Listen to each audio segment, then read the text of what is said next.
रात के 2 बज रहे थे और विराट मेघालय और असम बॉर्डर के बीच पड़ने वाली किश्नोई नदी पार कर रहा था।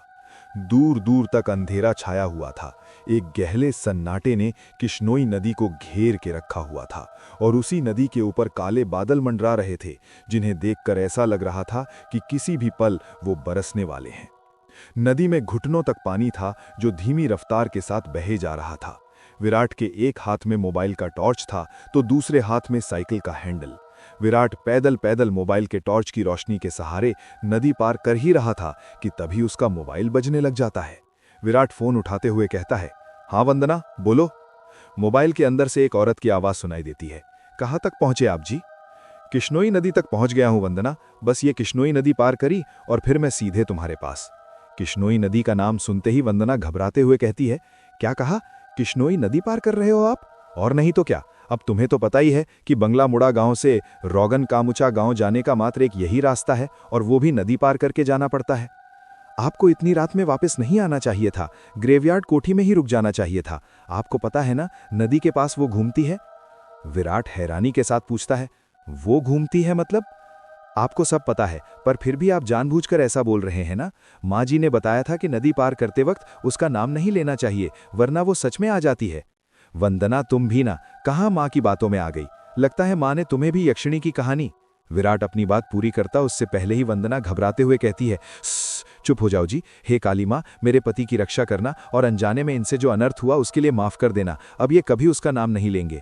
विराट हंसते हुए कहता है, क्या वंदना, तुम भी ना, ये यक्षिणी वक्षिणी कुछ नहीं होती, समझी तुम? ये सब बस मनगढ़ंत बातें हैं जो गांव वालों ने बनाई हैं, और कुछ नहीं। आप नहीं मानते तो मत मानिए, पर मैं तो मानती हूं। आप ना जल्दी से आ जाइए बस। हाँ वंदना, आ रहा हूं, बस ये नदी तो पार कर लूं पहले। अच्छा, मैं रखती हूं। अरे ऐसे कैसे? तुम्हें नहीं लगता तुम कुछ भूल रही हो? मैं भूल रही हूं? क्या भूल रही हूं? यक्षिणी के बारे में याद रख सकती हो, लेकिन ये याद नहीं रख सकती कि आज हमारी शादी की सालगिरह है। गलती हो गई जी, माफ कीजिएगा। आपकी फिक्र में मैं तो भूल ही गई थी। विराट मुंह बनाते हुए कहता है, अब भूल गई थी तो उसकी सजा तो मिलेगी तुम्हें। सजा के लिए तैयार रहना। वंदना प्यार से पूछती है, अच्छा तो क्या सजा देंगे आप?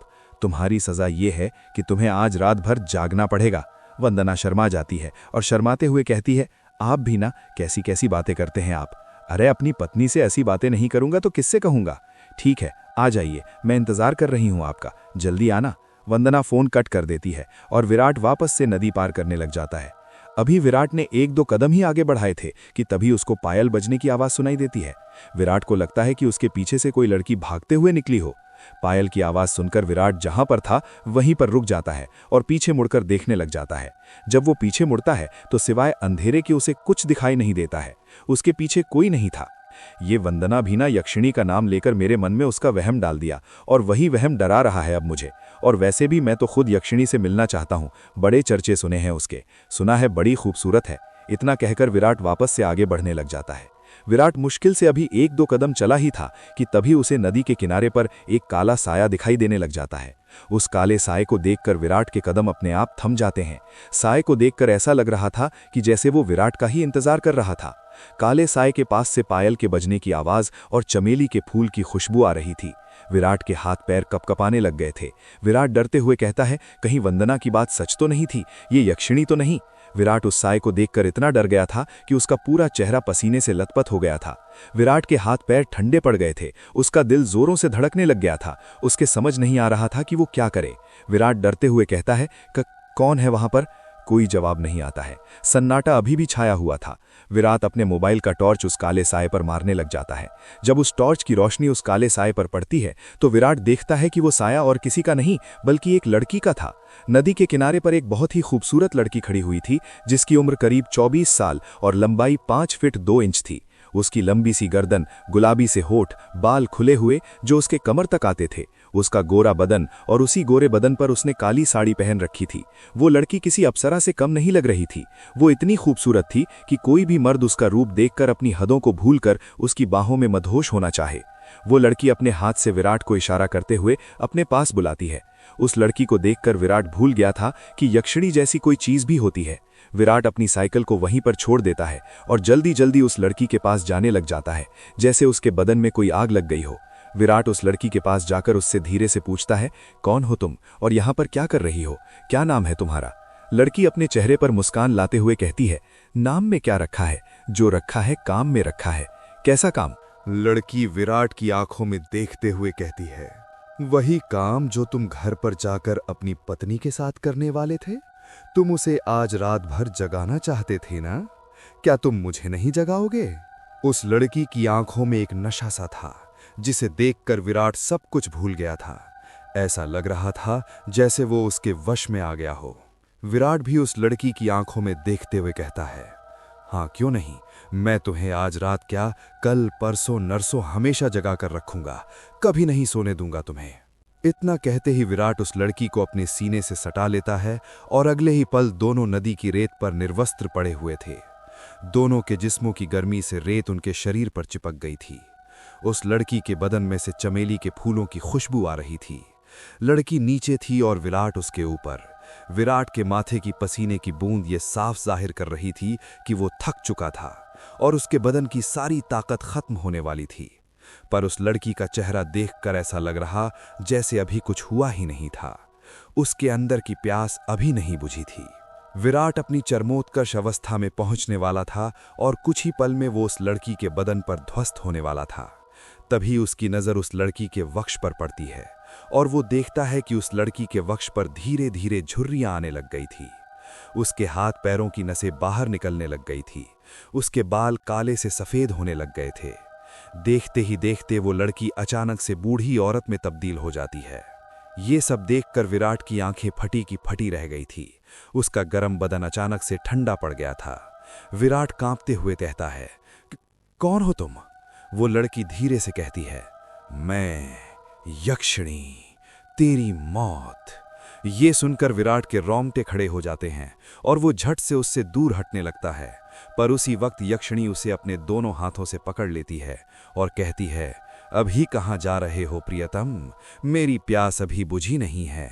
तुम तो मुझे कल परसों नरसों हमेशा तक जगाना चाहते थे ना? क्या हुआ, थक गए या डर गए मेरा असली रूप देखकर?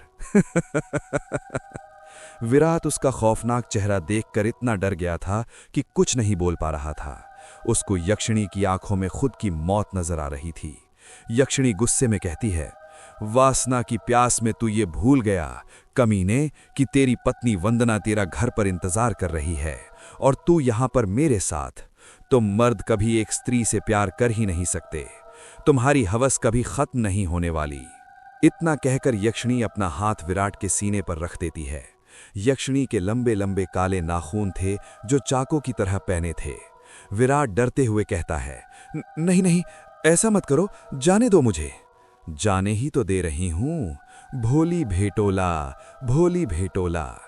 इतना कहकर यक्षिणी अपना हाथ विराट के सीने के अंदर घुसा देती है और उसी वक्त जोर से काले बादल गरजने लगते हैं और बारिश होने लग जाती है। विराट के शरीर का खून नाखूनों के सहारे यक्षिणी के शरीर में जाने लग जाता है। जैसे जैसे खून यक्षिणी के शरीर के अंदर जा रहा था, वो वापस से जवान होते जा रही थी। यक्षिणी वापस से अपने पुराने रूप में आ गई थी और विराट का शरीर सूख कर सफ़ेद पड़ गया था। उसके अंदर खून की एक बूंद तक नहीं थी, पर उसकी धड़कनें अभी भी चल रही थी। यक्षिणी अपना मुंह विराट के कान के पास ले जाती है और फुसफुसाते हुए कहती है, राम रो न राम रो, राम रो न राम रो। इतना कहकर यक्षिणी अपना खून से सना हाथ विराट के सीने से बाहर निकालने लग जाती है। जैसे ही यक्षिणी अपना हाथ विराट के सीने से बाहर निकालती है, विराट अपना दम तोड़ देता है, क्योंकि यक्षिणी के हाथ में विराट का दिल था जो सिकुड़ चुका था। अगले ही पल यक्षिणी विराट का दिल लेकर गायब हो जाती है, ठीक उस तरह जिस तरह बारिश की बूंदें होती हैं। टाइपराइटर की बटनें दबने की आवाज सुनाई दे रही थी। टक टक टक टक। एक आदमी जो कि कोट पैंट पहना हुआ था, एक बंद कमरे में सफेद टाइपराइटर के ऊपर कहानी टाइप कर रहा था। उस आदमी ने बड़ा सा गोल चश्मा पहना हुआ था। कमरे के अंदर चारों तरफ बुक सेल्फ रखी हुई थीं, जिनमें करीब 1000 से भी ज्यादा किताबें जमी हुई थी। टेबल के ऊपर ही एक ऐश ट्रे थी, जिसमें कुछ आधी जली तो कुछ पूरी जली सिगरेट और ऐश रखी हुई थी। लेखक खुद से कहता है, चलो ये भाग तो पूरा हुआ, अब दूसरे भाग में वंदना अपने पति की मौत का बदला लेगी, साथ में यक्षिणी के अभिशाप का पता लगाएगी और उसे इस अभिशाप से मुक्ति दिलाएगी। रीडर्स को बहुत दुख होगा विराट की मौत से, पर क्या करें, मौतें मूंगी तभी तो हॉरर कहानी आगे बढ़ेगी। इतना कहकर लेखक एक सिगरेट जलाता है और उसके कश खींचते हुए अपने मोबाइल से किसी को फोन करने लग जाता है। फोन के अंदर से उबासी लेते हुए आवाज सुनाई देती है। हेलो, कौन? हेलो जगदीश, वो मैं बोल रहा था कि एक कहानी तैयार हो गई है। अच्छा सर, आप हैं? क्या कहा आपने? कहानी तैयार हो गई? ये तो बहुत अच्छी बात है सर, पर बुरा मत मानिएगा सर, ये बात आप मुझे सुबह भी बता सकते थे। इतनी रात में कॉल करने की क्या जरूरत थी? सिगरेट का कश खींचते हुए लेखक कहता है। क्या कहा? इतनी रात में? आखिर अभी वक्त ही क्या हुआ है? बस लेखक ने इतना ही कहा था कि तभी उसकी नज़र उसके हाथ की पुरानी सी वॉच पर पड़ती है और वो देखता है कि रात के 3:05 हो रहे हैं। लेखक अपनी गलती महसूस करते हुए कहता है, अरे 3 बज गए, इतनी रात हो गई, मुझे तो पता ही नहीं चला, मुझे तो लगा अभी 9-10 बज रहे होंगे। कोई बात नहीं सर, मैं समझ सकता हूँ, आप इतनी लगन के साथ कहानी लिखते हैं कि आपको वक्त का एहसास ही नहीं होता। हाँ ये तो है, देखना जब ये किताब आएगी तो लोगों के रोंगटे खड़े हो जाएंगे। रात रात भर जाग कर ये कहानी लिखी है मैंने। वो तो होनी ही है सर, आखिर आपकी कहानी में जान होती है, इतनी जान कि सोए हुए मुर्दों को भी जगा दे और उनको भी कहानी सुनने के लिए मजबूर कर दे। वैसे अभी जो कहानी आपने लिखी उसका नाम क्या है? इस कहानी का नाम है यक्षिणी, एक डायन। मोबाइल के अंदर से हैरानी के साथ आवाज सुनाई देती है। क्या कहा सर? यक्षिणी? हाँ यक्षिणी, क्या हुआ, तुम इतना शॉक्ड क्यों हो रहे हो? सर मैंने सुना है ये जो यक्षिणी है ये आपके गांव के पास जो किश्नोई नदी है वहां पर घूमा करती है और मर्दों के साथ वो सब यानी वही सब करके उन्हें मार देती है। हाँ तो सर आपको डर नहीं लगता? जिस गांव में यक्षिणी घूमती है वहीं पर रहकर उसके बारे में कहानी लिखकर अगर यक्षिणी ने आपको कुछ कर दिया तो? जगदीश, यक्षिणी इतनी बुरी नहीं होती जितना गांव के लोग और तुम सब समझते हो। मतलब ये कि यक्षिणियाँ बहुत अच्छी होती हैं, इतनी अच्छी कि दूसरों की खुशी के लिए अपना सब कुछ कुर्बान करने के लिए तैयार हो जाए। पर कभी कभी जिंदगी में कुछ ऐसी घटना घटती है कि आपकी पूरी जिंदगी बदल जाती है। कैसा घटना सर? मैं कुछ समझा नहीं। पौराणिक मान्यताओं के अनुसार हमारे ब्रह्मांड में अनेक लोक हैं, जिसमें देवी देवताओं, सुर असुर, राक्षसों का वास होता है। इन सभी लोकों की दूरी पृथ्वी से अलग अलग है। कहा जाता है कि इन सभी लोकों में विष्णु लोक सबसे ऊपर है और सबसे निचला लोक यक्ष, यक्षिणियों और अप्सराओं का है, जो पृथ्वी से सबसे नजदीक है। जो लोक पृथ्वी के सबसे नजदीक है उस लोक के देवी देवताओं की पूजा करने से वो देवी देवता जल्दी प्रसन्न होते हैं। जगदीश बीच में ही बोल पड़ता है, सर ऐसा क्यों? उस लोक के देवी देवता जल्दी प्रसन्न क्यों होते हैं? क्योंकि लगातार ठीक दिशा और समय पर किसी मंत्र की साधना से उन देवी देवताओं तक तरंगे जल्दी पहुंचती हैं। यक्ष यक्षिणियों के लोक में से ही एक यक्षिणी द्वापर युग के अंत में पृथ्वी पर आई थी, जिसको एक अभिशाप मिला था, एक ऐसा अभिशाप जिसने उसकी जिंदगी बदल दी थी। कैसा अभिशाप सर? आप किस अभिशाप की बात कर रहे हैं और उसे ये अभिशाप किसने दिया था? एक दूसरे लोक से पृथ्वी पर आई यक्षिणी को एक अभिशाप मिला था। आखिर क्या था वो अभिशाप और किसने दिया था? जानने के लिए सुनिए यक्षिणी, एक डायन का अगला एपिसोड। जगदीश फिर लेखक से पूछता है, बताइए ना सर, क्या अभिशाप मिला था यक्षिणी को? लेखक जगदीश के सवाल का जवाब देते हुए कहता है, वो जानने के लिए तुम्हें मेरी किताब के दूसरे भाग के आने का इंतजार करना पड़ेगा, समझे? अच्छी मार्केटिंग स्ट्रैटेजी है सर किताब बेचने की। वो तो होगी ही जगदीश, किताब बेचता हूं और उस किताब के साथ अपने दर्द भी, तो उन आंसुओं के पैसे तो वसूलूंगा ही ना। बस एक बात दिमाग में रखना, कोई भी इंसान बुरा नहीं होता, उसे बुरा बनाया जाता है। मतलब यक्षिणी बुरी नहीं थी, उसे बुरा बनाया गया था, है ना सर? मैंने कहा ना, अब मैं किसी सवाल का जवाब नहीं दूंगा। जो जानना है किताब का दूसरा भाग पढ़ के जानना, समझे? बातें करते करते लेखक की सिगरेट खत्म होने वाली थी, उसमें बस 1-2 कश ही बचे थे। जगदीश हिचकिचाते हुए फिर लेखक से पूछता है, सर एक बात पूछूं? तुम नहीं मानने वाले ना? ठीक है पूछो। सर आपकी बातों से ऐसा लगता है जैसे आप यक्षिणी को बहुत करीब से जानते हैं। क्या आपने कभी यक्षिणी को देखा है? सवाल सुनकर लेखक एकदम चुप हो जाता है। उसके चेहरे के एक्सप्रेशन देखकर ऐसा लग रहा था जैसे वो किसी सोच में डूब गया हो और उसको कुछ ऐसा याद आ गया हो जो वो जगदीश को नहीं बताना चाहता था। जगदीश लेखक पर दबाव बनाते हुए पूछता है, क्या हुआ सर, आप चुप क्यों हो गए? बताइए ना, क्या आपने कभी यक्षिणी को देखा है? क्या कभी आपका यक्षिणी से सामना हुआ है? लेखक सिगरेट का कश लेकर धीरे से कहता है, मेरा यक्षिणी से सामना नहीं, बल्कि मैंने तो खुद यक्षिणी के साथ। लेखक ने इतना ही कहा था कि तभी फोन कट हो जाता है। लेखक अपना मोबाइल देखते हुए कहता है, अरे ये क्या, फोन कैसे कट गया? लगता है नेटवर्क चले गया। ये गांव में यही प्रॉब्लम रहती है, पता ही नहीं चलता कब नेटवर्क आता है और कब चले जाता है। इतना कहकर लेखक उसकी कुर्सी के बगल में रखी बैसाखी के सहारे खड़ा हो जाता है। वो लेखक लंगड़ा था, उसका एक पैर जो था वो सही से काम नहीं करता था, जिसके कारण वो लंगड़ा लंगड़ा कर चलता था। उस लेखक ने बैसाखी के सहारे अभी 1-2 कदम ही आगे बढ़ाए थे कि तभी कमरे की लाइट अपने आप बंद चालू होने लग जाती है। लेखक कमरे के अंदर लगे बल्ब को देखते हुए कहता है, अरे अब ये लाइट को क्या हो गया अचानक? देखते ही देखते लाइट पूरी तरह बंद हो जाती है और कमरे के अंदर चारों तरफ अंधेरा छा जाता है। इतना अंधेरा कि लेखक को उसके हाथ पैर भी दिखाई नहीं दे रहे थे। ये हो क्या रहा है आज? कहीं वो आ तो नहीं गई? नहीं नहीं, ऐसा नहीं हो सकता, वो नहीं आ सकती। लेखक ने खुद से इतना ही कहा था कि तभी कमरे का दरवाज़ा जो बंद हुआ था वो अपने आप खुल जाता है। दरवाजे के बाहर से हल्की सी सफ़ेद रोशनी आ रही थी। लेखक जल्दी जल्दी बैसाखी के सहारे दरवाजे के पास जाने लग जाता है। तभी कोई उसका पैर पकड़ लेता है और वो धड़ाम से नीचे गिर जाता है। आह, मेरा पैर! लेखक धीरे धीरे अपने पैर की तरफ देखने लग जाता है, पर अंधेरा इतना ज्यादा था कि उसे कुछ दिखाई नहीं दे रहा था। लेखक जैसे ही अपना हाथ अपने पैर पर रखता है, उसको महसूस होता है कि उसका हाथ किसी दूसरे के हाथ के ऊपर रखा हुआ था। लेखक डर जाता है और झट से अपना हाथ अपने पैर से हटा लेता है। तभी उसे एहसास होता है कि अब किसी ने उसका पैर नहीं पकड़ा हुआ था। लेखक जितनी फुर्ती के साथ रेंगते रेंगते दरवाजे के पास जा सकता था, उतनी फुर्ती से जाने लग जाता है। लेखक दरवाजे के पास पहुंचा ही था कि तभी वो दरवाज़ा अपने आप बंद हो जाता है। थोड़ी ही देर बाद दरवाजे के बाहर लेखक की दर्द से कराहने की आवाज़ सुनाई देने लग जाती है। आह, कौन हो तुम? मैं यक्षिणी, तेरी मौत। कुछ देर तक लेखक और यक्षिणी की बातें चलती हैं, पर उन दोनों की बातों की आवाज़ दरवाजे के बाहर नहीं आ रही थी। कुछ देर बाद लेखक की एक जोर से चीख सुनाई देती है। आह! ये एक ऐसी चीख थी जो दिल को दहला कर रख दे। अगले ही पल दरवाजे के नीचे से लेखक का खून बहकर दरवाजे के बाहर आने लग जाता है। 13 साल बाद ट्रेन जो कि तेज रफ्तार के साथ पटरी पर भागी जा रही थी, ठीक उस तरह जिस तरह हमारी जिंदगी भागती है। फर्क इतना है, ट्रेन स्टेशन आने पर रुकती है, पर हमारी जिंदगी कभी नहीं रुकती है जब तक हमारी सांसें ना रुक जाएं। युग, जिसकी उम्र 26 साल, गोरा रंग, चेक शर्ट, ब्लैक पैंट पहनकर विंडो सीट पर बैठा हुआ था और अपने कानों में हेडफोन डालकर पॉकेट एफएम पर भूतिया कहानी मेघ एक श्राप सुन रहा था।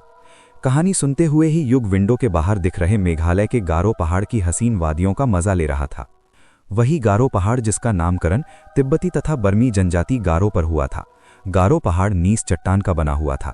पहाड़ों को चारों तरफ से सफ़ेद बादलों ने घेर लिया था, जिन्हें देखकर ऐसा लग रहा था जैसे पहाड़ों ने बादलों की सफ़ेद चादर ओढ़कर रखी हुई हो। उन्हीं बादलों को देखते देखते युग की आंख लग जाती है। अभी थोड़ी देर पहले युग की आंख लगी ही थी कि तभी उसे एहसास होता है कि कोई उसका हाथ छू रहा था। कोई बार बार युग का हाथ पकड़कर हिला रहा था। युग बौखलाहट के साथ उठ जाता है और जब अपनी आंखें खोलता है तो देखता है कि उसके चेहरे के जस्ट सामने एक बुढ़े का चेहरा था, जो बड़ी बड़ी आंखें करके उसे घूर रहा था। उस बुढ़े ने सफ़ेद मटमैली सी धोती पहनी हुई थी, उसके हाथ पैर कंपकपा रहे थे। युग सोचने लग जाता है, पहले तो ये बूढ़ा मेरे सामने नहीं बैठा था, ये पूरी सीटें खाली थी, अचानक कहां से आ गया? अगले ही पल युग खुद ही इस सवाल का जवाब ढूंढ लेता है और मन ही मन सोचता है, लगता है जब मेरी आंख लग गई थी तभी आकर बैठ गया था। युग गुस्सा करते हुए कहता है, ये क्या हरकत है बाबा? वो बूढ़ा खांसते हुए कहता है, माफ करना बिटवा, पर क्या करूं, तुमसे कुछ काम था तुमसे, इसलिए तुम्हें उठाना पड़ा। युग हैरानी के साथ कहता है, क्या कहा? काम था आपको मुझसे? क्या काम था? वो बेटा, मुझे जानना था कि वक्त क्या हुआ है। ये बात सुनकर युग का दिमाग घूमने लग जाता है और वो गुस्से के साथ अपनी घड़ी में देखते हुए कहता है, 11 बजने वाले हैं।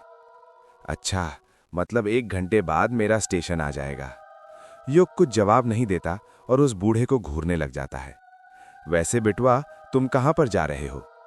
युग उस बूढ़े के सवाल का जवाब देते हुए कहता है, वो मेहंदी पथार जा रहा हूं। मतलब तुम भी मेहंदी पथार जा रहे हो? युग उस बूढ़े के सामने उंगली करते हुए कहती है, मतलब आप भी? हाँ बिटवा, चलो अब सफर आसान हो जाएगा। जब कोई बात करने वाला मिल जाता है तो सफर जल्दी कट जाता है। तुम मेहंदी पथार में कहां पर जा रहे हो? मेहंदी पथार से 5 किलोमीटर दूर ही बंगलामुड़ा गांव है ना, वहीं पर जा रहा हूं। बंगलामुड़ा में तुम्हारे रिश्तेदार रहते हैं क्या? नहीं, बंगलामुड़ा गांव में तो नहीं, पर रोंकामुचा गांव में रहते हैं। अरे ये क्या बात हुई बेटा? जब तुम्हारे रिश्तेदार रोंका-मुचा गांव में रहते हैं तो फिर तुम बंगला मुड़ा गांव क्यों जा रहे हो? इस सवाल को सुनकर युग खामोश हो जाता है। ऐसा लग रहा था जैसे उस बूढ़े ने युग की दुखती नब्ज पर हाथ रख दिया था। कुछ ऐसा पूछ लिया हो जिसका जवाब वो शायद अपने आप को भी नहीं देना चाहता था। बूढ़ा अपनी बात को आगे जारी रखते हुए कहता है, चलो नहीं बताना तो मत बताओ, बंगला मुड़ा में कहां पर रुकने वाले हो? बंगला मुड़ा गांव के बाहर जो ग्रेवयार्ड कोठी पड़ती है ना, उसमें ही रुकने वाला हूं। वो बूढ़ा हैरानी के साथ कहता है, वो अंग्रेजों के जमाने की कोठी जिसे कब्रिस्तान पर बनाया गया था? हाँ, वही ग्रेवयार्ड कोठी। पर वो तो पिछले 13 साल से बंद है ना? हाँ, बंद है, पर अब नहीं रहेगी। मैं आज रात ही उस कोठी को खोल दूंगा। नहीं बिटवा, ऐसा मत करना। तुम्हें उस ग्रेवयार्ड कोठी के बारे में नहीं पता क्या? क्या नहीं पता? आप साफ साफ कहेंगे, कहना क्या चाहते हैं? अगर तुम बचपन में उस गांव में रहे हो तो ये तो पता ही होगा कि यक्षिणी किशिनोई नदी के पास भटका करती थी। युग उस बूढ़े की बात का कुछ जवाब नहीं देता है। वो गौर से उसकी बातें सुन रहा था। वो बूढ़ा अपनी बात को आगे जारी रखते हुए कहता है, तुम्हें पता है, उस यक्षिणी के एक नहीं 2 ठिकाने थे। पहला किशिनोई नदी और दूसरा ग्रेवयार्ड कोठी। युग हैरानी के साथ कहता है, क्या कहा? ग्रेवयार्ड कोठी? हाँ, ग्रेवयार्ड कोठी। गांव के लोगों ने कई बार यक्षिणी को ग्रेवयार्ड कोठी के पास भी भटकते देखा था। यक्षिणी हर पूर्णिमा और अमावस्या की रात मर्दों के साथ संभोग करके उनके दिल का खून चूसकर उन्हें मार दिया करती थी। इसका मतलब पापा ने बचपन में जो कहानी मुझे सुनाई थी वो कोई कहानी नहीं बल्कि हकीकत थी। बिटवा, किस कहानी की बात कर रहे हो तुम? बूढ़े की बात सुनकर युग अपने अतीत की यादों में खो जाता है। उसको याद आता है वो पल जब वो 10 साल का था और अपने पिता से बातें कर रहा था। पापा पापा, क्या कर रहे हो आप? युग ने प्यार से पूछा। कुछ नहीं बेटा, कहानी लिख रहा हूं। युग के पिता ने टाइपराइटर पर कहानी टाइप करते हुए कहा। क्या कहा पापा? कहानी? कौन सी कहानी लिख रहे हैं पापा आप? यक्षिणी की कहानी बेटा। पापा, मुझे भी यक्षिणी की कहानी सुनाइए ना। नहीं बेटा, अभी तुम छोटे हो, तुम डर जाओगे। जब बड़े हो जाओगे तब सुनना, ठीक है? युग उदास हो जाता है और मुंह बनाते हुए कहता है, प्लीज पापा सुनाइए ना, मैं नहीं डरूंगा, प्रॉमिस। और आप ही कहते हैं ना कि अब तो मैं बड़ा हो गया हूं और बड़े बच्चे डरते नहीं हैं बल्कि डराते हैं, तो प्लीज पापा मुझे यक्षिणी की कहानी सुनाइए ना। युग जिद करने लग जाता है और युग की जिद के आगे उसके पापा हार मान जाते हैं और उसे यक्षिणी की कहानी सुनाने लग जाते हैं। कहते हैं ये जो अपनी किशिनोई नदी है ना, बहुत सालों से वहां पर यक्षिणी डायन रहा करती थी। यह हैरानी के साथ कहता है, ये बंगला मुड़ा और रोंका-मुचा गांव के बीच में जो नदी पड़ती है वहीं पर पापा? हाँ बेटा, वहीं पर। ये जो यक्षिणी होती है ये जंगलों में या पानी वाली जगहों के पास पाई जाती है। हर पूर्णिमा और अमावस्या के दिन आने जाने वाले मुसाफिरों को जो रात में नदी पार किया करते थे, उन्हें ये लुभाती थी और अपने रूप जाल में फंसाकर अपना शिकार बनाया करती थी। कहते हैं यक्षिणी को कमल और चमेली के फूल बहुत पसंद होते हैं। वो हमेशा उसे अपने पास रखा करती थी। जिन पुरुषों को यक्षिणी अपना शिकार बनाती थी उन्हें वो सबसे पहले कुछ खाने का दिया करती थी। खाने का? पर क्यों पापा? वो इसलिए बेटा, क्योंकि वो उस खाने में ऐसा मंत्र फूंकती थी कि जो भी पुरुष उसे खाता था वो उसके वश में हो जाता था। ऐसे ही एक बार यक्षिणी ने एक पुरुष को अपना शिकार बना लिया और उसके वश में करने के बाद उसके साथ संभोग करने लग। युग बीच में ही बोल पड़ता है, ये संभोग क्या होता है पापा? युग का सवाल सुनकर युग के पिता चुप हो जाते हैं और वो बात को घुमाते हुए कहते हैं, ये आपके मतलब की चीज नहीं है बेटा। आप अभी छोटे हो ना, जब आप बड़े हो जाओगे तब हम इसका मतलब बताएंगे। अभी आप कहानी पर ध्यान दो। ठीक है पापा, फिर आगे क्या हुआ? संभोग करने के बाद यक्षिणी अपने असली रूप में आ जाती थी। यक्षिणी का असली रूप बेहद डरावना होता है, इतना डरावना कि जिसे देखकर किसी की भी दिल की धड़कनें थम जाए। अपने असली रूप में आने के बाद यक्षिणी अपने शिकार के दिल का खून चूस लेती थी।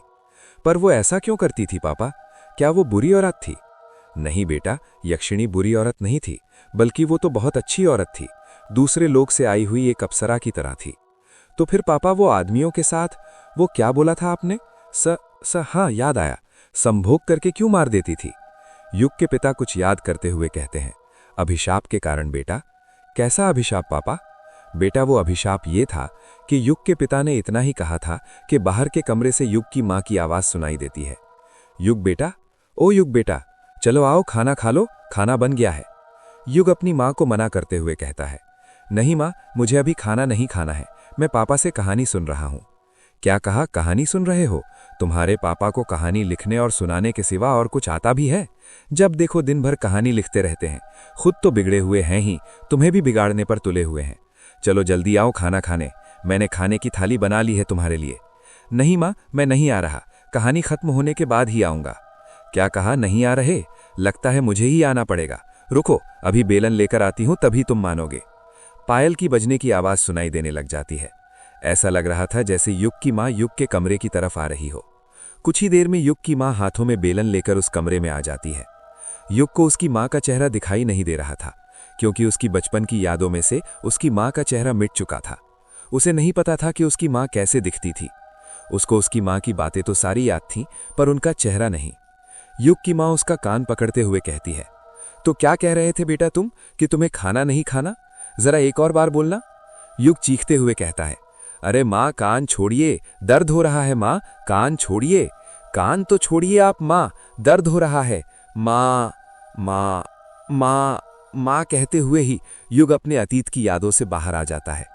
जब युग अपनी आंखें खोलता है तो देखता है कि उस बूढ़े ने उसका हाथ पकड़ा हुआ था और उसे हिला हिलाकर पूछ रहा था, अरे ओ बिटवा, कहाँ खो गए? ठीक तो हो तुम? और ये मामा क्यों बोल रहे हो? अरे बिटवा, युग बूढ़े की बात का जवाब देते हुए कहता है, कुछ नहीं बाबा, ठीक हूं मैं तो डर ही गया था। युग बूढ़े की आंखों में देखते हुए कहता है, बाबा एक बात पूछनी थी आपसे, क्या वो यक्षिणी अभी भी मर्दों का शिकार बनाया करती है? बूढ़ा युग के सवाल का जवाब देते हुए कहता है, नहीं बिटुआ, यक्षिणी अब मर्दों को अपना शिकार नहीं बनाती। क्यों बाबा, क्या यक्षिणी यहाँ से चली गई है जो अब वो अपना मर्दों को शिकार नहीं बनाती है? वो बूढ़ा युग के पास जाते हुए कहता है, वो गई नहीं है, शांत हो गई है। शांत हो गई है मतलब ये कि आज से 13 साल पहले उस ग्रेवयार्ड कोठी में एक लेखक बाबू रहते थे। उन लेखक बाबू को ही उस यक्षिणी ने अपना आखिरी शिकार बनाया था। तुम्हें पता है, लेखक बाबू की किसी को लाश तक नहीं मिली थी, पर उनका कमरा पूरा खून से सना हुआ था। हर जगह खून ही खून था, दीवारों पर, किताबों पर, टेबल पर, हर जगह। एक कोना ऐसा नहीं बचा था जहां पर खून ना हो। ये बात सुनकर युग डरा नहीं, बल्कि उदास हो गया। अचानक से उसकी आंखों में नमी आ गई थी। बूढ़ा इस बात को भांप लेता है और युग के कंधों पर हाथ रखते हुए पूछता है, क्या हुआ बेटा? लेखक बाबू के बारे में सुनकर तुम्हारा चेहरा क्यों उतर गया? युग अपने दिल पर पत्थर रखते हुए कहता है, क्योंकि आप जिस लेखक बाबू की बात कर रहे हैं वो और कोई नहीं बल्कि मेरे पिता थे। क्या? इसका मतलब ये कि तुम वो लेखक बाबू के बेटे हो? हाँ, मैं उन्हीं का बेटा हूं युग। बूढ़ा अपनी बात को आगे जारी रखते हुए कहता है, गांव वालों का कहना था कि उस यक्षिणी ने ही लेखक बाबू को मारा था। उसी दिन से उस ग्रेवयार्ड कोठी को बंद कर दिया गया और कोठी के बंद होने के साथ ही अमावस्या और पूर्णिमा की रात मर्दों के शिकार होने भी बंद हो गए। कुछ गांव वालों का तो ये तक कहना है कि शायद लेखक के साथ संभोग करके उस यक्षिणी की हवस मिट गई, इसलिए वह शांत हो गई। युग कुछ सोचते हुए कहता है, पर जब हवस मिट गई थी तो उस यक्षिणी ने मेरे पिता को क्यों मारा?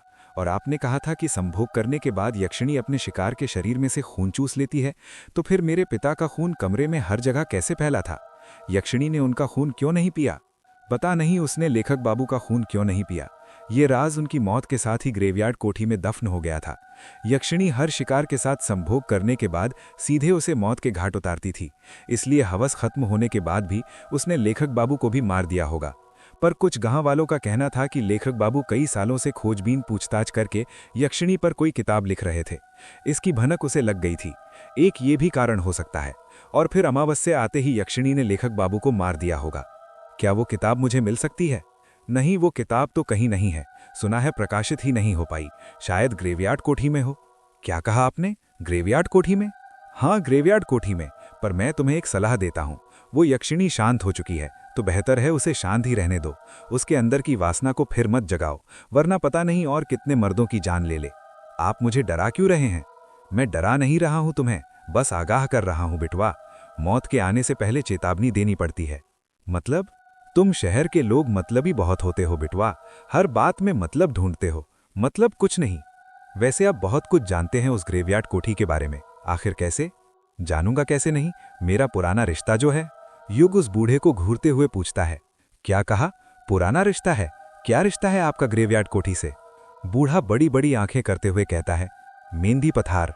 युग अपना मुंह फाड़ते हुए कहता है, मेहंदी पथार मतलब ये बिटवा कि मेहंदी पथार स्टेशन आ गया है, चलो जल्दी उतर जाओ। ट्रेन मेहंदी पथार स्टेशन पर आकर रुक गई थी। युग और वो बूढ़ा अपना अपना सामान लेकर ट्रेन से नीचे उतर जाते हैं। स्टेशन ज्यादा बड़ा नहीं था और पूरा सुनसान पड़ा हुआ था। स्टेशन पुराने जमाने का था। लाइट भी एक दो ही जल रही थी जो बार बार बंद चालू हो रही थी। ट्रेन अभी स्टेशन से निकली ही थी कि तभी युग की नज़र बूढ़े के हाथ में जो झोला था उस पर पड़ती है और वो देखता है कि उसके अंदर कई सारे कमल के फूल रखे हुए थे। युग सोचने लग जाता है ये बूढ़ा इतने सारे फूलों का क्या करने वाला है। जैसे ही बूढ़ा स्टेशन पर उतरा था जल्दी जल्दी कदम बढ़ाने लग गया था, जैसे उसे कहीं जाने में देर हो रही हो। युग के मन में कमल के फूलों वाली बात खटकती जा रही थी, उससे रहा नहीं जाता और वो उस बूढ़े से पूछ ही लेता है, वैसे बाबा आप इतने सारे फूलों का क्या करने वाले हैं? बूढ़ा अपने चेहरे पर मुस्कान लाते हुए कहता है, तो तुम्हारी नज़र चली ही गई इन पर, बड़ी तेज नज़र है। ये मेरे सवाल का जवाब नहीं हुआ बाबा, बताइए ना आप इतने सारे फूलों का क्या करने वाले हैं? अरे पूजा आने वाली है ना, उसी के लिए है ये फूल। कैसी पूजा? पूर्णिमा की पूजा। पूर्णिमा की पूजा मतलब? तुम नहीं समझोगे, तुम गांव में नए आए हो ना, धीरे धीरे समझ जाओगे। युग उस बूढ़े को हैरानी के साथ घूरे जा रहा था क्योंकि उसको उसकी बातें बिल्कुल समझ नहीं आ रही थी। युग अपनी जीन्स पकड़ते हुए कहता है, अरे शिट, इसे भी अभी आना था। क्या हुआ बेटा, बड़ी मुश्किल में लगते हो? हाँ बाबा, वो यहाँ पर कहीं वॉशरूम है क्या? बूढ़ा अपना सिर खुजाते हुए कहता है, वॉशरूम मतलब बिटुआ? मतलब टॉयलेट पेशाब घर बाबा। अच्छा ये बोलो ना, तुम्हें टंकी खाली करनी है? चिढ़ते हुए कहता है, हाँ वही। वो तो नहीं है स्टेशन पर। पूरे देश की तरक्की हो गई पर मेहंदी पथार आज भी वैसा ही है जैसा पहले था। तो फिर मैं वॉशरूम मतलब टंकी कहाँ खाली करूं? अरे इतनी सारी जगह है, कहीं भी कर दो, वैसे भी अंधेरा है, कोई नहीं देखने वाला। युग थोड़े आगे ट्रेन की पटरी के पास चले जाता है और टॉयलेट करने लग जाता है। युग टॉयलेट करते हुए कहता है, वैसे बाबा आपको यहाँ से कहाँ जाना है? रोंगा कामुचा, मतलब आपको वो किश्नोई नदी पार करके जाना पड़ेगा। हाँ, आपको डर नहीं लगता यदि उस यक्षिणी ने आपको पकड़ लिया तो? और मैंने कहा ना बिटवा, उसकी वासना खत्म हो चुकी है, वो अब शिकार नहीं करती। और वैसे भी आज पूर्णिमा या अमावस्या थोड़ी है जो वो मुझे अपना शिकार बनाए। वैसे आप रोगंका मूचा में कहाँ रहते हैं? रोगंका मूचा में किश्नोई नदी का जो घाट है ना, वहीं पर रहता हूँ। युग कुछ सोचते हुए कहता है, ये तो वही घाट है ना जहां पर वो यक्षिणी भटका करती थी। पापा कहते थे कि अक्सर यक्षिणी किश्नोई नदी के दोनों घाट के पास ही भटका करती थी। कोई जवाब नहीं आता है। युग फिर पूछता है, बताइए ना बाबा, आप चुप क्यों हो गए? बूढ़े का कुछ जवाब नहीं आ रहा था। युग सोचने लग जाता है कि बाबा कोई जवाब क्यों नहीं दे रहे। युग अपने पैंट की चेन बंद करता है और पीछे मुड़ने लग जाता है। जब वो पीछे मुड़ता है तो उसके रोंगटे खड़े हो जाते हैं। वो बूढ़ा अचानक से गायब हो गया था। युग के समझ नहीं आ रहा था कि वो बूढ़ा इतनी जल्दी कहाँ जा सकता था। युग अपना बैग उठाकर स्टेशन पर उस बूढ़े को ढूंढने लग जाता है, पर वो बूढ़ा उसे कहीं पर भी नहीं मिलता है। युग हैरान था ये सोचकर कि वो बूढ़ा एकदम से कहाँ गायब हो गया, पर थोड़ी ही देर बाद वो ये सोचकर संतुष्ट हो जाता है कि शायद वो बूढ़ा अकेले ही चले गया होगा। और अच्छा ही हुआ चले गया, वरना यक्षिणी के बारे में बातें करके वो खुद तो डरता, साथ में उसे भी डराता। युग स्टेशन से बाहर निकलता है तो देखता है कि स्टेशन के बाहर एक भी ऑटो रिक्शा वाला नहीं था। ये गांव में ना यही प्रॉब्लम होती है, टैक्सी ही नहीं मिलती। शहरों का विकास तो हो रहा है पर गांव आज भी गांव ही है। जरा सी तरक्की नहीं हुई यहाँ की, आज भी वैसा का वैसा है जैसे पहले था। इतना कहकर युग पैदल पैदल ही बंगलामुड़ा गांव जाने के लिए निकल जाता है। आधे एक घंटे में वो बंगलामुड़ा गांव पहुंच जाता है। बंगलामुड़ा गांव पार करने के बाद काला झाड़ी जंगल पड़ता है, जिसको पार करने के बाद ही किश्नोई नदी आती है। और वहीं से थोड़ी दूर पर युग की ग्रेवयार्ड कोठी थी जहां पर युग को जाना था। युग ने बंगलामुड़ा गांव तो पार कर लिया था, पर काला झाड़ी जंगल के अंदर वो फंस गया था। किश्नोई नदी जाने का रास्ता वो भूल चुका था। काला झाड़ी जंगल में अंधेरा इतना ज्यादा था कि उसके समझ ही नहीं आ रहा था कि कौन सा रास्ता कहां पर जाता है। युग जंगल के अंदर लगे बांस के पेड़ों को देखते हुए कहता है, अब क्या करूं, आगे का रास्ता तो भूल गया मैं। 2-3 राउंड मार लिए पर बार बार घूमकर फिर के यहीं पर आकर रुक जाता हूं। ये काली झाड़ी का जंगल तो पहेली बन गया है मेरे लिए, कुछ समझ नहीं आ रहा क्या करूं। युग अपना मोबाइल निकालते हुए कहता है, यहां पर तो नेटवर्क भी नहीं आ रहा कि किसी को फोन करके बुला लूं। युग के आसपास साल और बांस के पेड़ लगे हुए थे। हवा के झोंके जब भी इन बांस के पेड़ों के बीच में से निकलते थे तो ऐसा लगता था जैसे आपस में कोई फुसफुसा रहा हो। मोबाइल के टॉर्च की रोशनी में युग को ज्यादा कुछ दिखाई नहीं दे रहा था। युग सोच ही रहा था कि वो क्या करे, कैसे इस जंगल में से निकले। तभी उसे किसी के कदमों की आहट सुनाई देती है। कदमों की आहट सुनकर युग सहम जाता है और सोचने लग जाता है, इतनी रात में इस जंगल में कौन होगा। युग डरने लग जाता है और सोचने लग जाता है कहीं यक्षिणी तो नहीं, पर फिर वो अपने दिल को तसल्ली देता है, नहीं, ये यक्षिणी वक्षिणी कुछ नहीं होती, सिर्फ कहानियां हैं जो मेरे पापा ने बनाई थी। कदमों की आहट धीरे धीरे तेज होते जा रही थी। ऐसा लग रहा था जैसे कोई युग के पास आ रहा हो। युग जमीन पर पड़ा बांस का टुकड़ा उठा लेता है और कदमों की आहट सुनने लग जाता है। तभी युग देखता है कि उसके बगल में जो बांस के पेड़ लगे हुए थे वो हिल रहे थे और आवाज उसी तरफ से आ रही थी। युग पूरी तरह तैयार हो गया था उस आहट का सामना करने के लिए। जैसे ही कदमों की आहट बंद होती है, युग की आंखें फटी की फटी रह जाती है। उसके हाथ से बांस का टुकड़ा अपना आप छूट जाता है और वो खुद डर के मारे झट से जमीन पर गिर जाता है। युग के सामने एक काला साया खड़ा हुआ था। युग डरते हुए अपना मोबाइल उठाता है और उसका टॉर्च उस काले साए पर मारते हुए कहता है, कौन हो तुम? एक लड़के की आवाज सुनाई देती है, मैं अभिमन्यु। जब टॉर्च की रोशनी उस काले साए पर पड़ती है तो युग देखता है कि वो काला साया किसी और का नहीं बल्कि उसी की उम्र के एक लड़के का थी, जिसके लंबे लंबे घुंघरालू गर्दन तक बाल थे और उसने आंखों में बड़ा सा चश्मा पहना हुआ था। उस लड़के के हाथ में कोई डिवाइस था जिसे देखकर ऐसा लग रहा था जैसे कोई रीडिंग नापने वाला डिवाइस हो। अभिमन्यु युग की तरफ हाथ बढ़ाते हुए कहता है, उठ जाओ, नीचे क्यों लेटे हुए हो? युग अभिमन्यु का हाथ पकड़ते हुए कहता है, लेटा नहीं, तेरे कारण डर गया था। क्या कहा? मेरे कारण डर गया था? क्यों, तू डरपोक है क्या? क्या बोला तूने? इतना कहकर युग अभिमन्यु के चेहरे पर टॉर्च मारने लग जाता है। जब युग गौर से अभिमन्यु का चेहरा देखता है तो हैरानी के साथ कहता है, कहीं तुम अभी तो नहीं? युग अपनी बात पूरी करता उससे पहले ही अभिमन्यु भी युग की तरफ उंगली करते हुए कहता है, और तुम युग है ना? इतना कहकर ही दोनों एक दूसरे के गले मिल जाते हैं। अभिमन्यु युग के बचपन का दोस्त था। युग अभिमन्यु के बालों को हाथ लगाते हुए कहता है, तू तो बहुत बदल गया यार, बड़े बड़े बाल, आंखों में बड़ा सा चश्मा। अभिमन्यु कहता है, बदल तो तू भी गया है बहुत यार। ये बता कब आया और कहां जा रहा है तू इतनी रात में? बस आज ही आया, ये मान ले 1-2 घंटे पहले, और मैं तो अपने घर ग्रेवयार्ड कोर्ट ही जा रहा हूं। तू बता, तू कहां जा रहा है इतने सुनसान जंगल में, वो भी इतनी रात में? और तूने ये बाल इतने बड़ा के क्यों रखे हैं? एक पल तो मुझे लगा जैसे वो थी। अभिमन्यु हैरानी के साथ पूछता है, वो थी मतलब? युग बात को घुमाते हुए कहता है, छोड़ ना, और तू पहले मेरे सवाल का जवाब दे। ये बता, तू इतनी रात में यहां पर क्या कर रहा है? मुझे तो कुछ गड़बड़ लग रही है।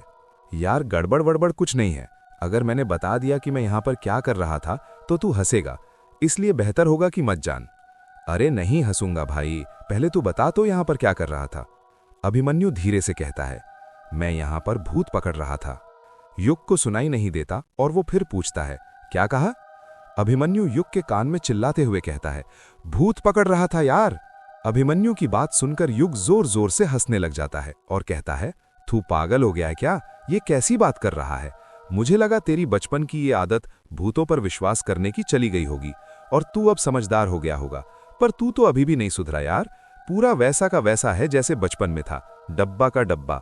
अभिमन्यु नाराज होते हुए कहता है, मैंने कहा था ना, तू हंसेगा इसलिए नहीं बता रहा था। युग को गिल्टी फील होने लगता है और वो धीरे से कहता है, सॉरी यार, चल छोड़। ये बता, क्या करता है आजकल तू? मेरी गुवाहाटी में जॉब है, अभी छुट्टियां मनाने आया हूं।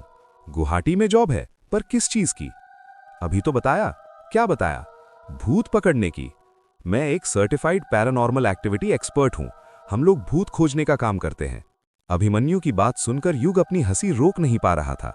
वो हंसते जा रहा था। यार तू हंस क्या रहा है? हंस ले। जिनको कम नॉलेज होती है वो अक्सर अपने से ज्यादा नॉलेज वालों को पागल ही समझते हैं। शायद तुझे पता नहीं है, हमारे इंडिया में 10 सर्टिफाइड पैरानॉर्मल सोसाइटीज हैं जो भूत खोजने का काम करती हैं। मैं भी उसी सोसाइटी से सर्टिफाइड हूं, समझा? युग हंसते हुए कहता है, फिर ये बता, आज तक कोई भूत खोजा या नहीं खोजा? अभी तक तो नहीं खोजा, पर जल्द खोज लूंगा। और वो कैसे? अभिमन्यु अपने हाथ का डिवाइस दिखाते हुए कहता है, इसकी मदद से। युग हैरानी के साथ पूछता है, ये क्या है? इसे इलेक्ट्रोमैग्नेटिक फील्ड मीटर कहते हैं। मतलब ये कि इस मीटर का इस्तेमाल एक टाइम के अंदर इलेक्ट्रोमैग्नेटिक फील्ड में होने वाले अंतर को जांचने के लिए किया जाता है। कहते हैं किसी जगह पर जब भूत प्रवेश करते हैं तो वहां की इलेक्ट्रोमैग्नेटिक फील्ड में बदलाव आता है। इस तरह भूतों का पता लगाया जाता है। इसमें एक अलग तरह का सेंसर भी लगा होता है जो बचता है और हमें बताता है कि हमारे आसपास कुछ अदृश्य शक्तियां हैं।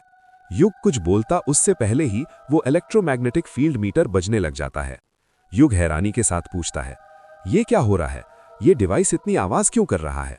अभिमन्यु अपने आसपास देखते हुए कहता है, ये संकेत है कि हमारे आसपास कुछ है। युग धीरे से कहता है, मतलब भूत? हाँ। अभिमन्यु के हाथ में जो इलेक्ट्रोमैग्नेटिक फील्ड मीटर था वो लगातार बजते जा रहा था। उसकी आवाज धीरे धीरे तेज होते जा रही थी। युग इलेक्ट्रोमैग्नेटिक फील्ड मीटर को देखते हुए कहता है, यार ये इतना आवाज क्यों कर रहा है? तो इसे बंद क्यों नहीं करता? वरना जंगली जानवर जाग जाएंगे, और यदि वो जाग गए तो भूत प्रेत हमें मारे या ना मारे, लेकिन वो हमें जरूर मार डालेंगे। अभिमन्यु चिढ़ते हुए युग से कहता है, युग तू तो ऐसे बोल रहा है जैसे मैं ये सब जानबूझकर कर रहा हूं। ये डिवाइस अपने आप ही बचता है, और वो भी तब जब आपके आसपास कोई पैरानॉर्मल एक्टिविटी हो रही हो। मतलब यह है कि हमारे आसपास जरूर कोई ना कोई अदृश्य शक्ति है। अभिमन्यु उस इलेक्ट्रोमैग्नेटिक फील्ड मीटर को चारों तरफ घुमाने लग जाता है, और जिस डायरेक्शन में इलेक्ट्रोमैग्नेटिक फील्ड मीटर से ज्यादा आवाज आ रही थी उस ओर जाने लग जाता है। युग अभिमन्यु को रोकते हुए कहता है, कहाँ जा रहा है तू? अभिमन्यु बांस के पेड़ से निकलते हुए कहता है, भूत को पकड़ने। चल जल्दी से मेरे पीछे आ जा। बहुत हंस रहा था ना तू मुझ पर, चला आज तुझे भूत दिखाता हूं। अरे मैं तो।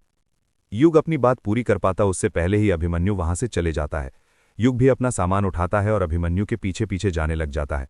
इलेक्ट्रोमैग्नेटिक फील्ड मीटर से आ रही आवाज का पीछा करते करते युग और अभिमन्यु दोनों ने काला झाड़ी जंगल पार कर लिया था, और वो किस्नोई नदी के पास पहुंच गए थे।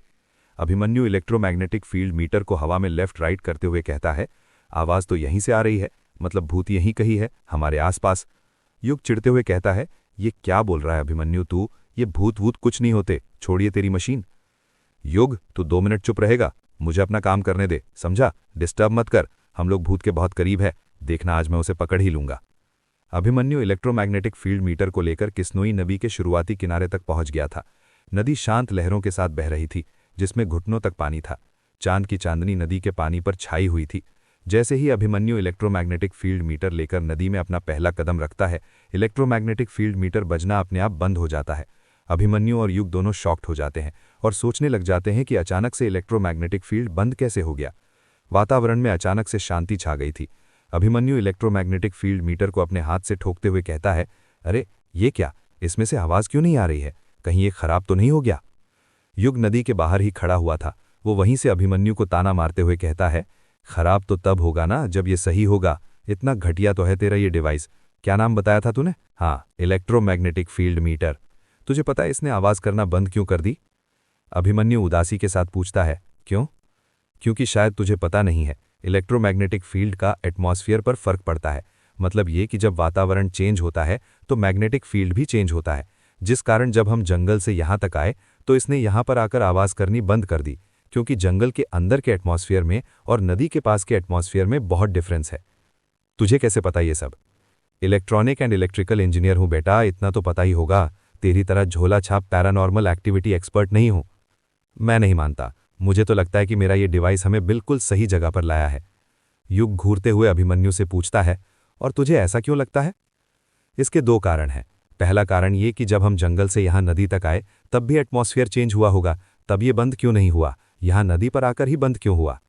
युग हैरानी के साथ पूछता है, और दूसरा कारण? दूसरा कारण यह है कि आज से 13 साल पहले यक्षिणी हर पूर्णिमा और अमावस्या की रात किस्नोई नदी पार करने वाले मर्दों के साथ संभोग करके उनके दिल का खून पीकर उन्हें मार देती थी। युग शॉक्ड होते हुए कहता है, तो ये कहानी तुझे भी पता है?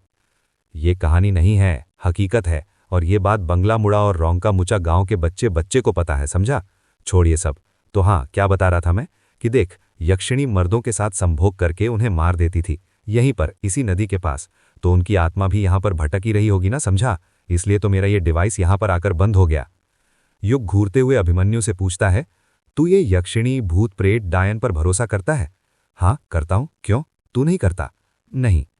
अभिमन्यु युग के पास जाते हुए कहता है, तो फिर गले में ये काली मां का लॉकेट क्यों पहना हुआ है? युग के गले में काली मां का लॉकेट था, जिसमें उन्होंने रौद्र रूप धारण किया हुआ था और उनके पैरों पर भगवान शिव थे।